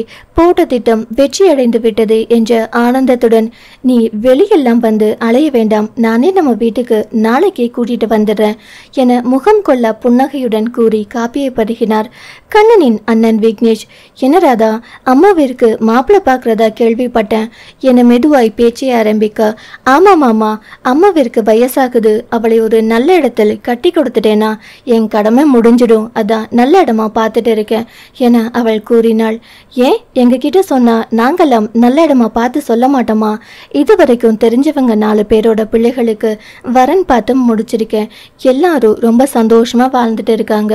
யார் யாருக்கோ வரன் பார்க்குறேன், என் தம்பி பொண்ணுக்கு நல்ல இடமா பார்த்து முடிக்க மாட்டேனா என விக்னேஷ் எதை சொன்னால் ராதா நம்புவாளோ அது மாதிரி பேசினார். அப்படியெல்லாம் இல்ல மாமா, அம்மாவிற்கு நல்ல வரன் அமைந்தால் போதும், யார் பார்த்தா என்ன என அவர் கூற்றுக்கு இசைந்து கொடுத்தவள் புதிதாய் வந்திருக்கும் நபர்களை பார்த்து, இவங்க யாரு என தன் சொந்தத்திடம் கேட்க, விக்னேஷ் சொல்ல மறந்துட்டேன் பாரு, இவர் பேர் ஜெயராமன், சொந்தமா அரிசி வியாபாரம் பண்றாரு. இவங்க அவர் மனைவி ஜெயந்தி, இவர் அவங்க பையன் ராஜேஷ், ஒரு தனியார் கம்பெனியில் வேலை பார்க்கிறார். மாசம் 75,000 சம்பளம் வாங்குறார். நம்ம அம்மாவை பொண்ணு கேட்டு வந்திருக்காங்க என அவர்களை அறிமுகம் செய்துவிட்டு வந்த விஷயத்தை பற்றி கூறினார்.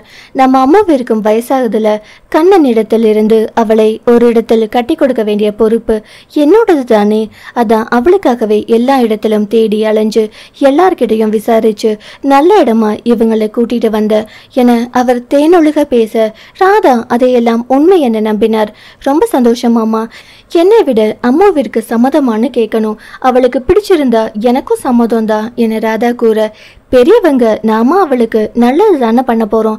சின்ன பொண்ணு, அவளுக்கு என்ன தெரியும், நாமளே பேசி முடிவெடுப்போம் என லீலா அவளின் கூற்றுக்கு மறுப்பு தெரிவித்தார். வாழ போறது அவள் தானே அண்ணி. மாப்பிள்ளைக்கும் பொண்ணை பிடிச்சிருக்கணும், பொண்ணுக்கும் மாப்பிள்ளையே பிடிச்சிருக்கணும். அதுக்கு பின்னாடி மத்ததை பற்றி பேசுவோம் என திடமாக கூறிவிட்டாள். பரவாயில்ல ராதா, இப்போலாம் நல்ல விவரமா பேச கத்துக்கிட்ட என லீலா குத்தி காட்டவும் தவறவில்லை. அதற்குள் தேய்த்த துணியை உரியவரிடம் கொடுப்பதற்காக வெளியில் சென்றிருந்த ராக்ஷிதா வீட்டினுள் நுழைந்தாள். என்றும் இல்லாத திருநாளா தன் சொந்த பந்தம் வருகை புரிந்திருக்கிறது, என்னவாக இருக்கும் என்ற யோசனையுடனேயே உள்ளே நுழைந்தாள் ராக்ஷிகா. வாமா அம்மோ, எப்படி இருக்க ஏ ராசாத்தி, எப்படி நெடுநெடுன்னு வளர்ந்துட்ட என லீலாவும் கார்த்திகாவும் அவளின் இரு பக்கமும் சூழ்ந்து கொண்டு செல்லம் கொஞ்ச. இது வரைக்கும் நல்லா தான் இருந்தேன், அதான் நீங்க வந்துட்டீங்களே இனிமேல் என நக்கல் பாணியில் அவள் நலத்தை கூற அவர்களோ எப்ப பார்த்தாலும் விளையாட்டு தான் உனக்கு என அதற்கும் செல்லம் கொஞ்சினர். இவதான் எங்க வீட்டு பொண்ணு ராக்ஷிகா ஸ்ரீ என விக்னேஷ் அவளை வந்திருந்த மாப்பிள்ளை வீட்டுக்கு அறிமுகப்படுத்த அவளோ சட்டென்று ராக்ஷிகா ராதா கண்ணன் என்னோட பேர் என அவரின் உச்சரிப்பை திருத்தம் செய்தாள். உடனே விக்னேஷ் மனதில் அவளை கருவியபடி வெளியில் சிரித்த முகத்துடன் அவர்களிடம், அது ஒண்ணுமில்ல, அவளோட அப்பா அம்மா பேரை சேர்த்து சொல்றா, அவளுக்கு அம்மா மேல அவ்வளவு பாசம், அதான் தன் பேரோட இணைச்சு சொல்றா என விளக்கம் கொடுத்து, அம்மோ உள்ள போய் ரெடி ஆகிட்டு வா, உன்னை பொண்ணு பார்க்க வந்திருக்காங்க, என்ன பார்த்துட்டு இருக்கீங்க, கூட்டிட்டு போய் ரெடி பண்ணி விடுங்க என விக்னேஷ் ராக்ஷிகாவிடம் கூறியவர் பின் தனது மனைவியிடமும் லீலாவிடமும் கட்டளைகளை பிறப்பித்தார். அவளோ அதிர்ச்சியில் அன்னையை பார்க்க, ராதாவோ முகம் கொள்ள புன்னகையுடன் அவளை நோக்கி, போய் ரெடி ஆயிட்டு வாமோ என கூற அன்னையின் மகிழ்ச்சியை கலைக்க விரும்பவில்லை ராக்ஷிகா. அமைதியாக உள்ளே சென்றவள் சேலையொன்றை கட்டிக்கொண்டு மிதமான ஒப்பனையுடன் அவர்கள் முன் வந்து நின்றாள். ராதாவிற்கு அவளை காண காண அவ்வளவு மகிழ்ச்சியாக இருந்தது. மனக்கண்ணில் மனக்கோலத்தில் மகளை உருவகப்படுத்தி கொள்ள அவள் மகிழ்ச்சி எல்லையை கடந்தது. மாப்பிள்ளை வீட்டாருக்கும் ராக்ஷிகாவை பிடித்திருந்தது. முக்கியமாக ராஜேஷுக்கு ரொம்ப பிடித்திருந்தது. எங்களுக்கு பெண்ணை ரொம்ப பிடிச்சிருக்கு, உங்களுக்கும் மாப்பிள்ளையை பிடிச்சிருந்தா மேற்கொண்டு பேசலாம் என ஜெயராம் கூற விக்னேஷ் ராதாவிடம், நீ என்ன சொல்ற ராதா என கேட்டார். அம்மாவிற்கு பிடிச்சிருந்தா எனக்கும் சம்மதம்தான் என அவள் மகளின் முடிவை தன் முடிவாக கூறிவிட இப்பொழுது அனைவரின் பார்வையும் ராக்ஷிகாவின் மீது திரும்பியது. தாய்க்கு இந்த வரனில் மிகவும் பிடித்தம் இருப்பது அவரின் நடவடிக்கையே சொல்லியது. ரிஷியின் முகம் வேறு தேவையில்லாமல் இந்த நேரத்தில் நினைவிருக்க வந்தது. என்ன முடிவு சொல்வது என்று அவளுக்கு தெரியவில்லை. அனைவரும் தன் முடிவை எதிர்பார்த்து காத்து கொண்டிருப்பதை உணர்ந்து, நான் அவங்க கூட கொஞ்சம் பேசணும் என கூறிவிட்டாள். உடனே ராஜேஷும், கண்டிப்பா வாங்க பேசலாம் என அவன் அவளை அழைக்க அவளும் அவனுடன் இணைந்து சென்றாள். தனிமையில் அவள், என்னை பற்றி உங்ககிட்ட என்ன சொல்லியிருக்காங்கன்னு தெரியல, நானே என்னை பற்றி சொல்றது தான் நல்லது, எனக்கு என் அம்மா தான் எல்லாமே, இந்த உலகத்துல என்னை ரொம்பவும் நேசிக்கும் உயிர் அவங்க தான், என்னை விட்டால் அவங்களுக்கு யாரும் கிடையாது.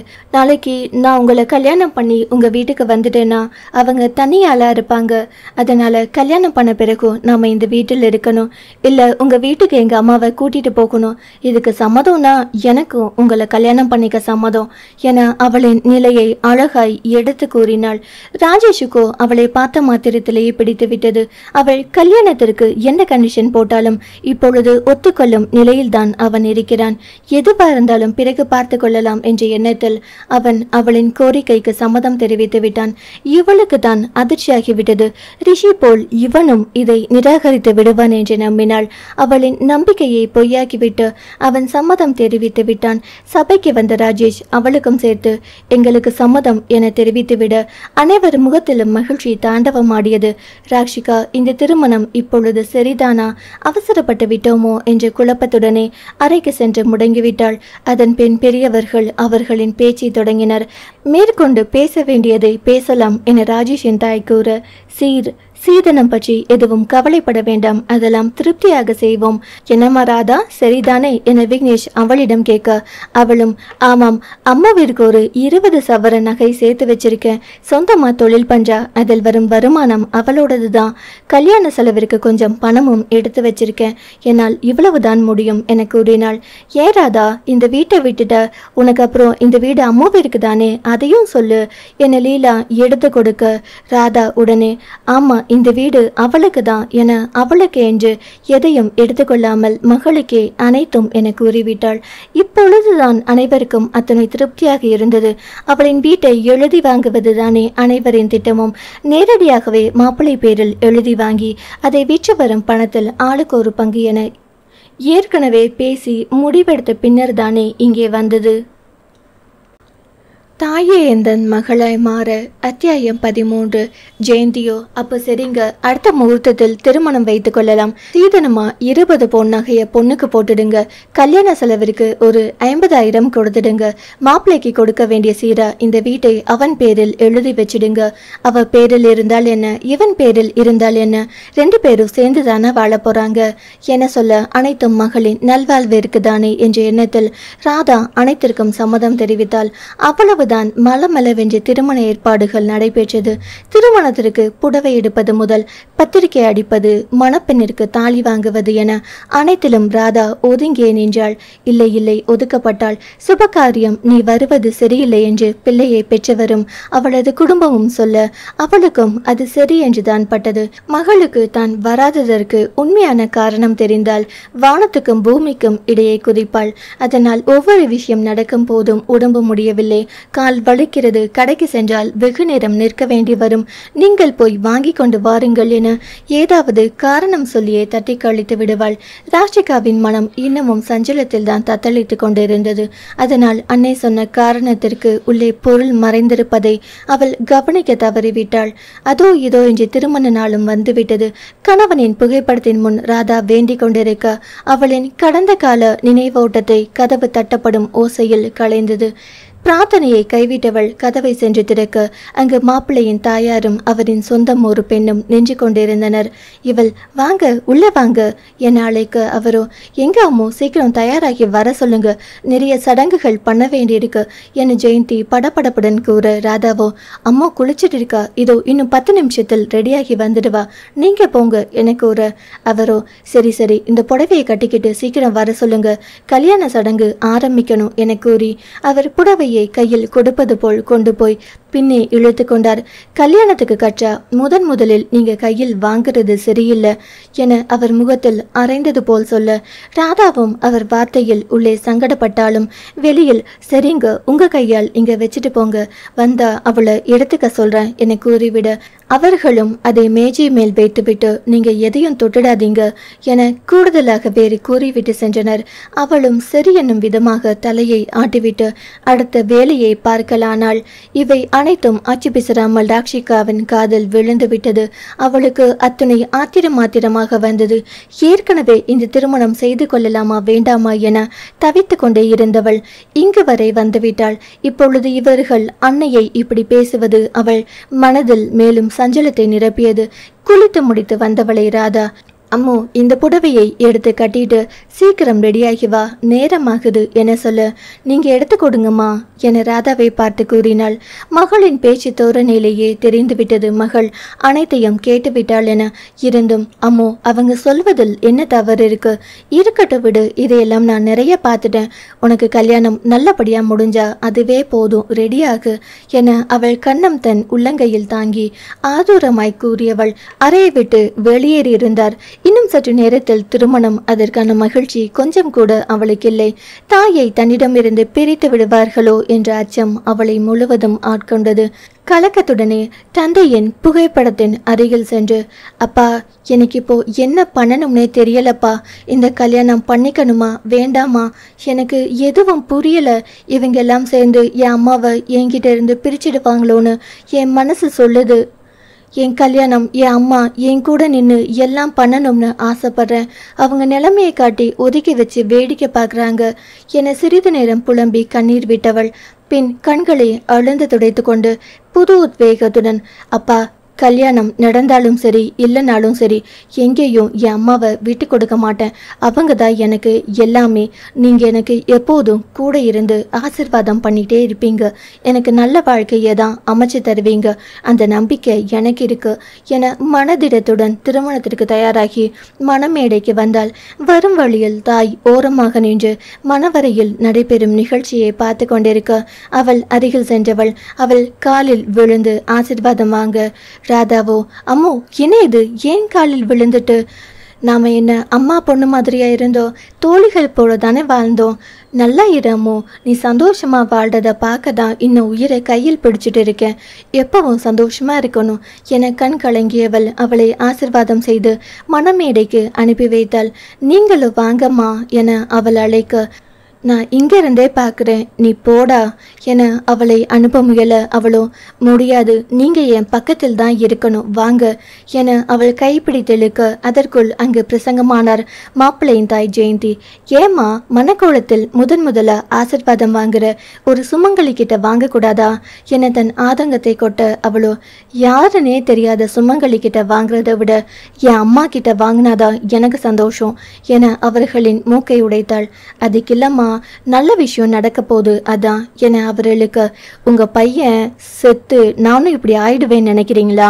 அப்படியெல்லாம் நடக்காது, நீங்க தப்பா நினைக்காம இருங்க போதும் என்று அவளின் பதிலில் அவர்தான் அப்படியே விக்கித்து போய்விட்டார். அம்மோ, என்ன இது, ஏன் இப்படி பேசுற என ராதா கடிந்து கொள்ள, இவங்களுக்கெல்லாம் இப்படி பேசினாதான் புரியுமா, நீங்க வாங்க என அவளை அழைத்து கொண்டு மேடைக்கு சென்று விட்டாள். ராஜேஷின் பக்கத்தில் அமர திருமண சடங்குகள் ஆரம்பமானது. ராதாவிற்கோ அங்கு நிற்பதற்கே சங்கடமாக இருந்தது. கொஞ்சம் கொஞ்சமாக தள்ளி தள்ளி வந்து மணமேடையை விட்டு கீழிறங்கி வந்து நின்று கொண்டாள். பெற்றவர்களுக்கு பாத பூஜை செய்ய வேண்டிய சடங்கு வர ராதாவின் பெற்றோராக கண்ணனின் அண்ணன் அண்ணி விக்னேஷும் கார்த்திகாவும் வந்து நின்றனர். ராஷிகாவோ தன் அன்னையை தேடினாள். அவள் சடங்கு செய்யாதிருப்பதை பார்த்த லீலா, அம்மோ சீக்கிரம் பெரியப்பா பெரியம்மாக்கு பாத பூஜை செய் என கூற, அவளோ, பெத்தவங்களுக்கு தானே பண்ண சொன்னாங்க, இவங்க என்ன பெத்தவங்க கிடையாது, என் அம்மாவிற்கு தான் பாத பூஜை பண்ணுவேன் என திட்டவட்டமாக கூறிவிட்டாள். ஏம்மா, உனக்கு எத்தனை தடவை சொல்றது, உன் அம்மா ஒரு விதவை, அவங்க எப்படி சுபகாரியத்தில் ஈடுபட முடியும்? அவங்களே அதை புரிஞ்சுக்கிட்டு தான் தள்ளி நிற்கிறாங்க, நீ என்னடானா சும்மா அவங்களே கூப்பிட்டு இருக்க என பிள்ளையின் தாயார் சற்று காட்டமாகவே கூற, அவளுக்கோ அவள் அன்னையை விதவை என்று சொன்னதும் அப்படி ஒரு கோபம் வந்தது. உடனே மணமேடையை விட்டு எழுந்தவள் அவர் அருகே சென்று, இன்னொரு தடவை என் அம்மாவை பார்த்து விதவன்னு சொன்னீங்க, அப்புறம் இங்க நடக்கிறதே வேற என விரல் நீட்டி எச்சரிக்க மண்டபமே பரபரப்பானது. என்ன நீ ரொம்ப பேசுற, புருஷனை இழந்தவளை விதவன் தானே சொல்லுவாங்க, அதை தானே நானும் சொன்னேன், நான் மட்டும் இல்லை இந்த ஊரே சொல்லும் உன் அம்மா ஒரு விதவன்னு என அவர் மீண்டும் அந்த வார்த்தையை கத்தி கூற, அவர் கன்னத்தை பதம் பார்த்தது ராக்ஷிகாவின் கை ஓங்கி அறைந்திருந்தாள்.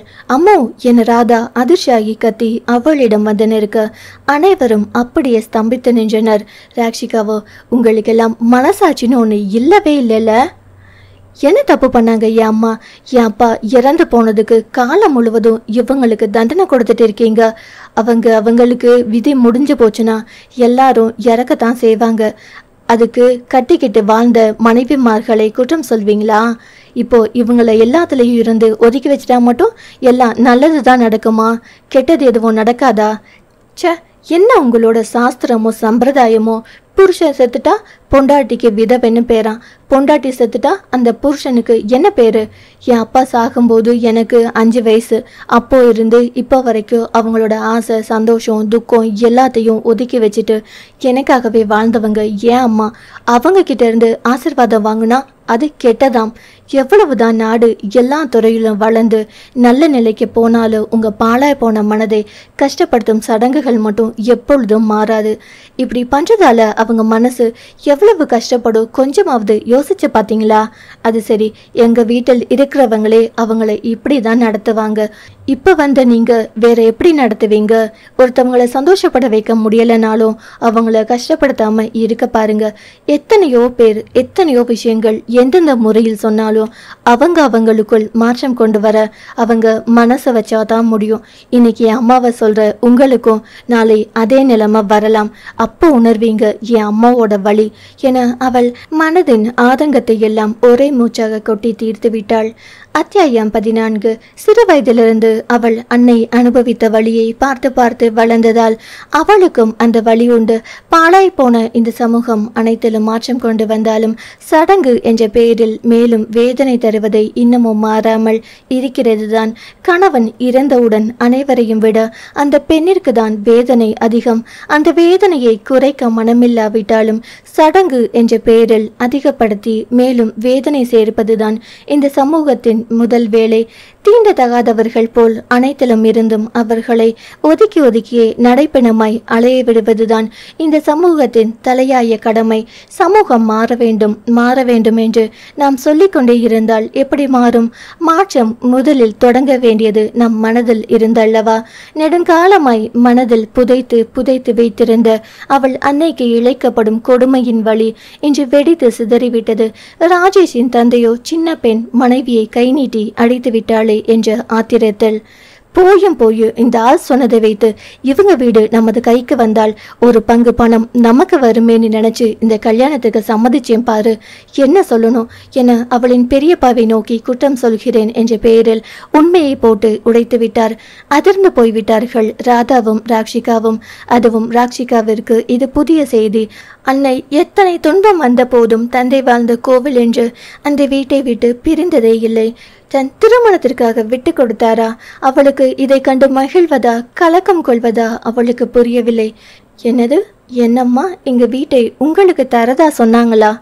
அதிர்ச்சியாகி கேட்க, ஆமாம், சீர்வரிசையா வீட்டை என் பையன் பேரில் எழுதி வைக்கிறதா சொன்னாங்க என அவர் சொல்ல அதிர்ச்சியுடன் அவள் அன்னையை திரும்பி பார்த்தாள். ஏம்மா, ஏன் இருக்கிற எல்லாத்தையும் தான் எனக்கு என்ன கொடுத்துருக்கியே? அப்பா உனக்காக விட்டுட்டு போய் இருக்கிற கோவில் மாது, அதை போய் கண்ட சாக்கடைக்கெல்லாம் தரதா சொல்லியிருக்கியே என ராதாவை நோக்கி அவள் குமுற, உனக்காக தான் அம்மோ, நீ நல்லா வாழணும் தானே. உன் அப்பா இந்த இடத்துல இருந்தாலும் இதை தான் செய்திருப்பார் என ராதா சொல்ல அன்னையை வந்து கட்டி கொண்டாள் ராக்ஷிகா. உணர்ச்சி பெருக்கில் அவளுக்கு அழதான் வந்தது. அடுத்த ஜென்மம் ஒன்று இருந்தா நீங்க எனக்கு மகளாய் பிறக்கணுமா? உங்களை அத்தனை பாசமாய் நான் வளர்க்கணும், உங்களை எப்பவும் சந்தோஷமா வச்சுக்கணும் என நெகிழ்ந்து கூறியவளை காண மகிழ்ச்சியில் ராதாவிற்கு ஆனந்த கண்ணீர் சுரந்தது. சிறிது நேரம் கழித்து கண்களை துடைத்து கொண்டவள் நேராக மாப்பிள்ளை வீட்டாரிடம், என் அப்பா வாழ்ந்த கோவிலை உங்க வீட்டு பையனின் பேரில் எழுதி வச்சாதான் இந்த கல்யாணம் நடக்கணும்னா அப்படி ஒரு கல்யாணம் எனக்கு தேவையே இல்லை. என் அம்மா எந்த சடங்குக்கும் முன்னே நிற்க கூடாதாம். ஆனால் அவங்க உழைப்பில் வாங்கின பணம் நகை மட்டும் வேண்டுமாம். அவங்க கையால் வாங்கினா அப்போ மட்டும் அபசகுணம் இல்லையா? எனக்கு எங்க அம்மா கொடுத்த பொருளை வாங்கி அபசகுணத்தை உங்க கூட கூட்டிட்டு போறீங்க, எல்லாத்தையும் வச்சுட்டு வெளியில் போங்க என நக்கலாக கூறியவள் வாசலை நோக்கி கை காட்ட அவர்களுக்கு பெருத்த அவமானமாக போய்விட்டது. எங்களை இப்படி நடு சபையில் வச்சு அவமானப்படுத்திட்டேல, கல்யாண மேடை வரைக்கும் வந்து கல்யாணம் நின்று போனா மறுபடியும் கல்யாணம் நடக்கிறது ரொம்ப கஷ்டம். உனக்கு எப்படி கல்யாணம் நடக்குதுன்னு நானும் பார்க்குறேன், வாங்க போலாம் என ராஜேஷின் அன்னை சவால் விட்டு கூற அவளும், அதை பற்றி நீங்கள் கவலைப்பட வேண்டாம், உங்கள் பிள்ளைக்கு முதலில் கல்யாணம் பண்ணுற வழியை பாருங்க.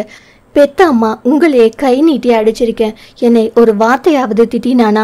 அந்த அளவுக்கு இருக்கு உங்க வளர்ப்பு, வெளியில் போங்க முதலில் என ராஜேஷின் தவறை சுட்டி காட்டி கூற உண்மையில் தவறை அப்பொழுதுதான் உணர்ந்து கொண்டனர் அனைவரும். ராதா எவ்வளவு நன்றாக வளர்த்திருந்தால் அன்னைக்கு ஒரு அவமானம் வந்ததும் தன் திருமணத்தையே நிறுத்தி இருப்பாள். தங்கள் வளர்ப்பு சரியில்லை என்ற உண்மை சுட்டதினால் கூனி குறுகி மண்டபத்தை விட்டு வெளியேறினர். அடுத்து தன் சொந்தங்களை காண அவளுக்கு அத்தனை ஆத்திரமாக வந்தது. அவர்களாவது நேற்று வந்தவர்கள், தன் முன்னிருக்கும் அத்தனை பேரும் தன் இரத்த சொந்தம் எப்படி தங்களுக்கு துரோகம் செய்ய மனம் வந்தது நினைக்கவே வேதனையாயிருந்தது. திருடனாய் பார்த்து திருந்தாவிட்டால் திருட்டை ஒழிக்க முடியாது என்பது போல்தான் இந்த சொந்த பந்தங்களும். எதுவும் கோபப்பட்டு பேச அவள் விரும்பவில்லை. சொந்த பந்தம்னு சொல்லிட்டு வீட்டு பக்கம் வந்தீங்கன்னா அசிங்கப்பட்டு போயிடுவீங்க என அவள் அடக்கப்பட்ட கோபத்தில் கூற தவறு அவர்கள் பக்கம் இருக்கும் பட்சத்தில் எதுவும் வாய் திறந்து பேசவே இல்லை. அன்னையின் கையை இறுக பற்றியவள் மண்டபத்தை விட்டு வெளியேற நிமிர்வுடன் நடந்தாள். அவள் அன்னை அவளுக்கு கொடுத்த சீதனம் இந்த நிமிர்வு. அதை அன்னைக்காகவே கொடுத்ததை நினைத்து அத்தனை பெருமை அவளுக்கு. அத்தியாயம் 15. மெல்ல அன்னையுடன் நடை போட்டவளின் நடையை நிறுத்தியது. ஒரு நிமிஷம் என்ற ரிஷிகேஷின் குரல் வாசல் வரை சென்று கொண்டிருந்த ராஜேஷின் குடும்பம் கூட அவன் குரலில் நின்று திரும்பி பார்த்தது. ரிஷிகேஷின் அலுவலகத்தில் தான் ராஜேஷ் வேலை செய்கிறான். அவன் மிகவும் வற்புறுத்தி கூறியதால் திருமணத்திற்கு தன் தாய் தந்தையருடன் வருகை புரிந்திருந்தான். இங்கு வரும் வரை அவனுக்கு தெரியாது மணப்பெண் ராக்ஷிகா தான் என்று. மணமேடைக்கு வந்த பின்புதான் பார்த்தான் ராக்ஷிகாவை. இவ்வளவு நாள் திரை போட்டு மறைத்திருந்த காதல் இன்று அவளை கண்டதும் அந்த திரையை மறைக்கும் சூரிய ஒளியாய் பிரகாசமாகி நின்றது. இருந்தும் அவளே இந்த திருமணத்திற்கு சம்மதம் தெரிவித்து வந்து அமர்ந்திருக்கிறாள் என்றால் அவள் எங்கிருந்தாலும் நன்றாக வாழட்டும் என்ற எண்ணத்துடனே அமர்ந்திருந்தான். திருமணம் நின்றவுடன் அது அவனுக்கு சாதகமாக போயிற்று. அவளின் எண்ணத்தில் கொஞ்சம் கூட மாற்றமில்லை. அப்பொழுதும் இப்பொழுதும் எப்போதும் ஒரே மாதிரியாக தான் இருக்கிறாள். தன் அன்னைக்காக திருமணத்தையே நிறுத்தி இருக்கிறாள் என்றால் தன் காதலை தூக்கி எறிந்தது ஒன்றும் தவறாக தெரியவில்லை அவனுக்கு. அவள் மேல் இன்னும் காதல் தான் அதிகரித்தது அவனுக்கு. இனியும் அவளை தவறவிட அவன் தயாராக இல்லை. ராக்ஷிகாவிற்கு அத்தனை அதிர்ச்சி. தன் முன்னே நின்றவனை பார்த்து எத்தனை வருடமாகிவிட்டது அவனை பார்த்து. காதல் கொண்ட மனது அவனை கண்டதில் அத்தனை பூரிப்பை அடைந்தது. அவள் முன் புன்னகை முகமாக நின்ற ரிஷிகேஷ், என்ன மன்னிச்சிடுங்கம்மா என ராதாவின் காலில் சாஷ்டாங்கமாக விழுந்து மன்னிப்பு கேட்டான். யாரோ ஒருவர் தன் காலில் விழவும் பதறிய ராதா, யாருப்பா நீங்க, எந்திரிங்க எந்திரிங்க என அவனை எழுப்பிவிட அவனோ எழுந்து, ஐம் ரியலி சாரி ராக்ஷிகா, அன்னைக்கு நான் பேசினது தப்புதான். இவங்களோ எனக்கு அம்மா போல் தான், தெரியாம பேசிட்டேன், மன்னிச்சிடு என அவன் ராக்ஷிகாவிடம் மன்னிப்பு கேட்க அவளோ முகத்தை திருப்பி கொண்டாள். மீண்டும் அவனை பார்த்ததில் சந்தோஷம் என்றாலும் அவன் மீதான கோபம் அப்படியே தான் இருந்தது. அம்மோ யார் இவர் என ராதா அவளிடம் கேட்க, அதை நான் சொல்றேன் என ரிஷி அவளை சந்தித்த நாள் முதல் காதலில் விழுந்து இருவரும் பிரிந்தது வரை கூற ராதாவோ மகளை அதிர்ச்சியாகி பார்த்தாள். என்கிட்ட சொல்லவே இல்லையே, எனக்காக தானே இந்த கல்யாணத்திற்கு சம்மதம் தெரிவிச்ச என கண்கலங்கி கேட்க ஆமாம் என மறையாமல் உண்மையை கூறினாள். அவளின் உச்சி முகர்ந்து முத்தம் வைத்தவள், நான் ரொம்ப கொடுத்து வைத்தவள்டா, நீ என் மகளாய் கிடைக்க என நெகிழ்ந்து கூறினாள் ராதா. ரிஷி, இப்போவே இந்த நிமிஷமே நாம திருமணம் செய்து கொள்ளலாம் ராக்ஷிகா, என் அப்பா அம்மாவும் வந்திருக்காங்க, இனிமேலும் உன்னை யாருக்கும் விட்டு கொடுக்க மாட்டேன் என ராக்ஷிகாவை பார்த்து கேட்க அவளோ அவனை நம்பாத பார்வையை பார்த்தாள். உன் எல்லா கண்டிஷனுக்கும் ஓகே தாம்மா, இனி நீ எது சொன்னாலும் தலையை மட்டும்தான் ஆட்டுவேன், வாய் திறக்கவே மாட்டேன் என அவன் அவளிடம் சரண்டராக அவளோ சிரித்து கொண்டே அன்னையை பார்க்க, எனக்கு சம்மதமோ, உன் அப்பா என்னைக்கும் நமக்கு நல்லது தான் செய்வார், போய் மணமேடையில் உட்கார். ரிஷியும் ராக்ஷிகாவிற்கும் அதே முகூர்த்தத்தில் இரு வீட்டாரின் ஆசிர்வாதத்துடன் சுற்றம் சூழ நட்பும் சூழ திருமணம் இனிதே நடந்தேறியது. ஒவ்வொரு சடங்கின் போதும் ராதா முன்னிட்டு செய்ய ராக்ஷிகாவிற்கு அவ்வளவு மகிழ்ச்சி. முடிவில் ஆசிர்வாதமாக காலில் விழுந்து நிமிர்ந்து பார்த்த பொழுது தந்தை உருவம் அன்னையின் அருகில் நின்று தன் மீது மலர் தூவி ஆசிர்வதித்ததை கண்ணீருடன் கண்டாள் ராக்ஷிகா. முதலிரவு அறையில் ராக்ஷிகாவின் மடியில் தலை சாய்த்து படுத்திருந்தான் ரிஷி. ரிஷி, அந்த ராஜேஷ் கூட கல்யாணம் நின்று போச்சு, அதனால தானே நம்ம கல்யாணம் நடந்தது. ஒருவேளை மண்டபத்தில் பிரச்சனை நடக்காமல் போயிருந்தால் என்ன பண்ணியிருப்ப என அது முக்கியமான சந்தேகத்தை கேட்க, அப்பவும் நம்ம கல்யாணம் நடந்திருக்கும். தாலி கட்டும் சமயம் அவனை தள்ளிவிட்டு நான் கட்டிடலாம் தான் பிளான் போட்டேன். நல்ல வேளை பிரச்சனை நடந்து என் ஹீரோயிசத்தை காட்ட முடியாமல் போயிடுச்சு என தன் திட்டத்தை கூற அவளோ வாய்ப்பிழந்து அட பாவி என கூற அவளின் திறந்த வாயினை மூடும் பணியை அவன் இதழ் செய்ய அங்கே மொட்டிலிருந்து மலர் மலர்ந்து மனம் பரப்புவது போல் அவர்களின் வாழ்வும் மலர்ந்து மனம் பரப்பியது. ரிஷிகேஷும் அவனின் பெற்றோர்களும் ராதா வீட்டின் பக்கத்து வீட்டையை விலைக்கு வாங்கி அங்கேயே குடிபெயர்ந்தனர். ரிஷி அவர்களின் பெற்றோருக்கு ஒரே பையன் என்பதால் மகன் மற்றும் மருமகளின் விருப்பத்திற்காக அவர்களுக்கும் அங்கேயே நிரந்தரமாக வந்து தங்கிவிட்டனர். ராக்ஷிகா தன் தொழிலை கவனிக்க ரிஷிகேஷ் அவன் தொழிலை தந்தையுடன் கவனிக்க ரிஷியின் தாயாரும் ராதாவும் இரண்டு பேரும் தன் இரு வீட்டு நிர்வாகத்தை பார்த்து கொண்டனர். சம்பந்திகள் போல் அல்லாமல் இருவரும் சகோதரிகள் போல் ஆகிவிட்டனர்.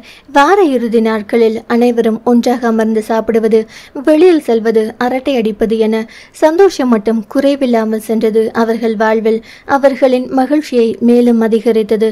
ராக்ஷிகா கருவுற்றிருப்பது தெரிந்ததும் இரு வீட்டு முதல் வாரிசை வரவேற்கும் பொருட்டு அவளுக்கு வெகு விமர்சையாக வளைகாப்பு நடத்தப்பட்டது. வளைகாப்பு முடிந்த அன்று இரவு ராதா மகளிடம் தன் கணவன் தனக்கு ஆசையாக கொடுத்த அந்த ஜிம்மிகையும் கொலுசையும் அவளிடம் கொடுத்தவர். உனக்கு பெண் பிள்ளை பிறந்தால் இதை என் சார்பா அவளுக்கு இந்த பரிசை கொடுத்துடாமோ என கூற, இப்ப ஏம்மா இது, அப்புறம் பாப்பா பிறந்ததும் நீங்களே கொடுங்க என அவள் மறுத்து கூற, ஏனோ கொடுக்கணும்னு தோணுச்சு, வச்சுக்கோடா என என சொல்ல அவளும் வாங்கி கொண்டாள். ராதாவிற்கு மனம் முழுவதும் மகிழ்ச்சிதான். கணவனின் புகைப்படத்தை பார்த்து புன்னகைத்தவள் கணவன் மீண்டும் எங்கோ பிறந்து வளர்ந்து கொண்டிருப்பான் என்ற எண்ணத்தில் அப்படியே உறக்கத்திற்கு செல்ல அது மீளா உறக்கமாக ஆகிவிட்டது ராதாவிற்கு. ராஷிகா மீண்டும் அவள் அன்னையை பெற்றெடுத்தாள். தன் பிரசவத்தில் தாயே தன் மகளாய் பிறந்ததில் அவளின் மகிழ்ச்சி விண்ணை தொட்டது. அவளுக்கு தன் அன்னையின் பெயரை கொண்டே ராகதாக்ஷினி என பெயர் சூட்டி மகிழ்ந்த நேரம் விண்ணுலகிலிருந்து கண்ணன் ராதா செய்த ஆசிர்வாதம் அவர்களின் புகைப்படத்திலிருந்து மலர்கள் அவர்கள் மேல் உதிர்ந்து ஆசிர்வதித்தது. மனதில் மகிழம் பூவை பூக்க வைத்தாய். மழலை சிரிப்பினால் மதகு திறந்த நதியைப் போல மகிழ்ச்சி காட்டினாய். அகலின் ஒளியை அகத்தில் சேர்த்தாய். அன்பு மொழியினால் அகிலம் ஆளும் அன்னை தமிழாய் என்னை ஆழ்கிறாய். நீ என்னில் உயிராகி ஊனாகி என் கருவாகி என்னுடனே வாழ வேண்டும் என நித்தமும் இருக்கும் வேண்டுதல் இனி எத்தனை ஜென்மம் எடுத்தாலும் வேண்டும் வரம் எனக்கு தாயே எந்தன் மகளாய் மாற. முற்றும் அன்புடன் தர்ஷி ஸ்ரீ பவானி யுவராஜ். நன்றி. நம்ம சேனலில் போடுற வீடியோஸ் உங்களுக்கு பிடிச்சிருந்தா லைக் பண்ணுங்கள், கமெண்ட் பண்ணுங்கள், ஷேர் பண்ணுங்கள், சப்ஸ்கிரைப் பண்ணுங்கள். ரெகுலர் நோட்டிஃபிகேஷன் உங்களுக்கு வேணும்னா பக்கத்தில் இருக்கிற பெல் ஐகானை கிளிக் பண்ணிடுங்க. பேசும் கதைகளின் குரலாய் நான் மனோசங்கரி.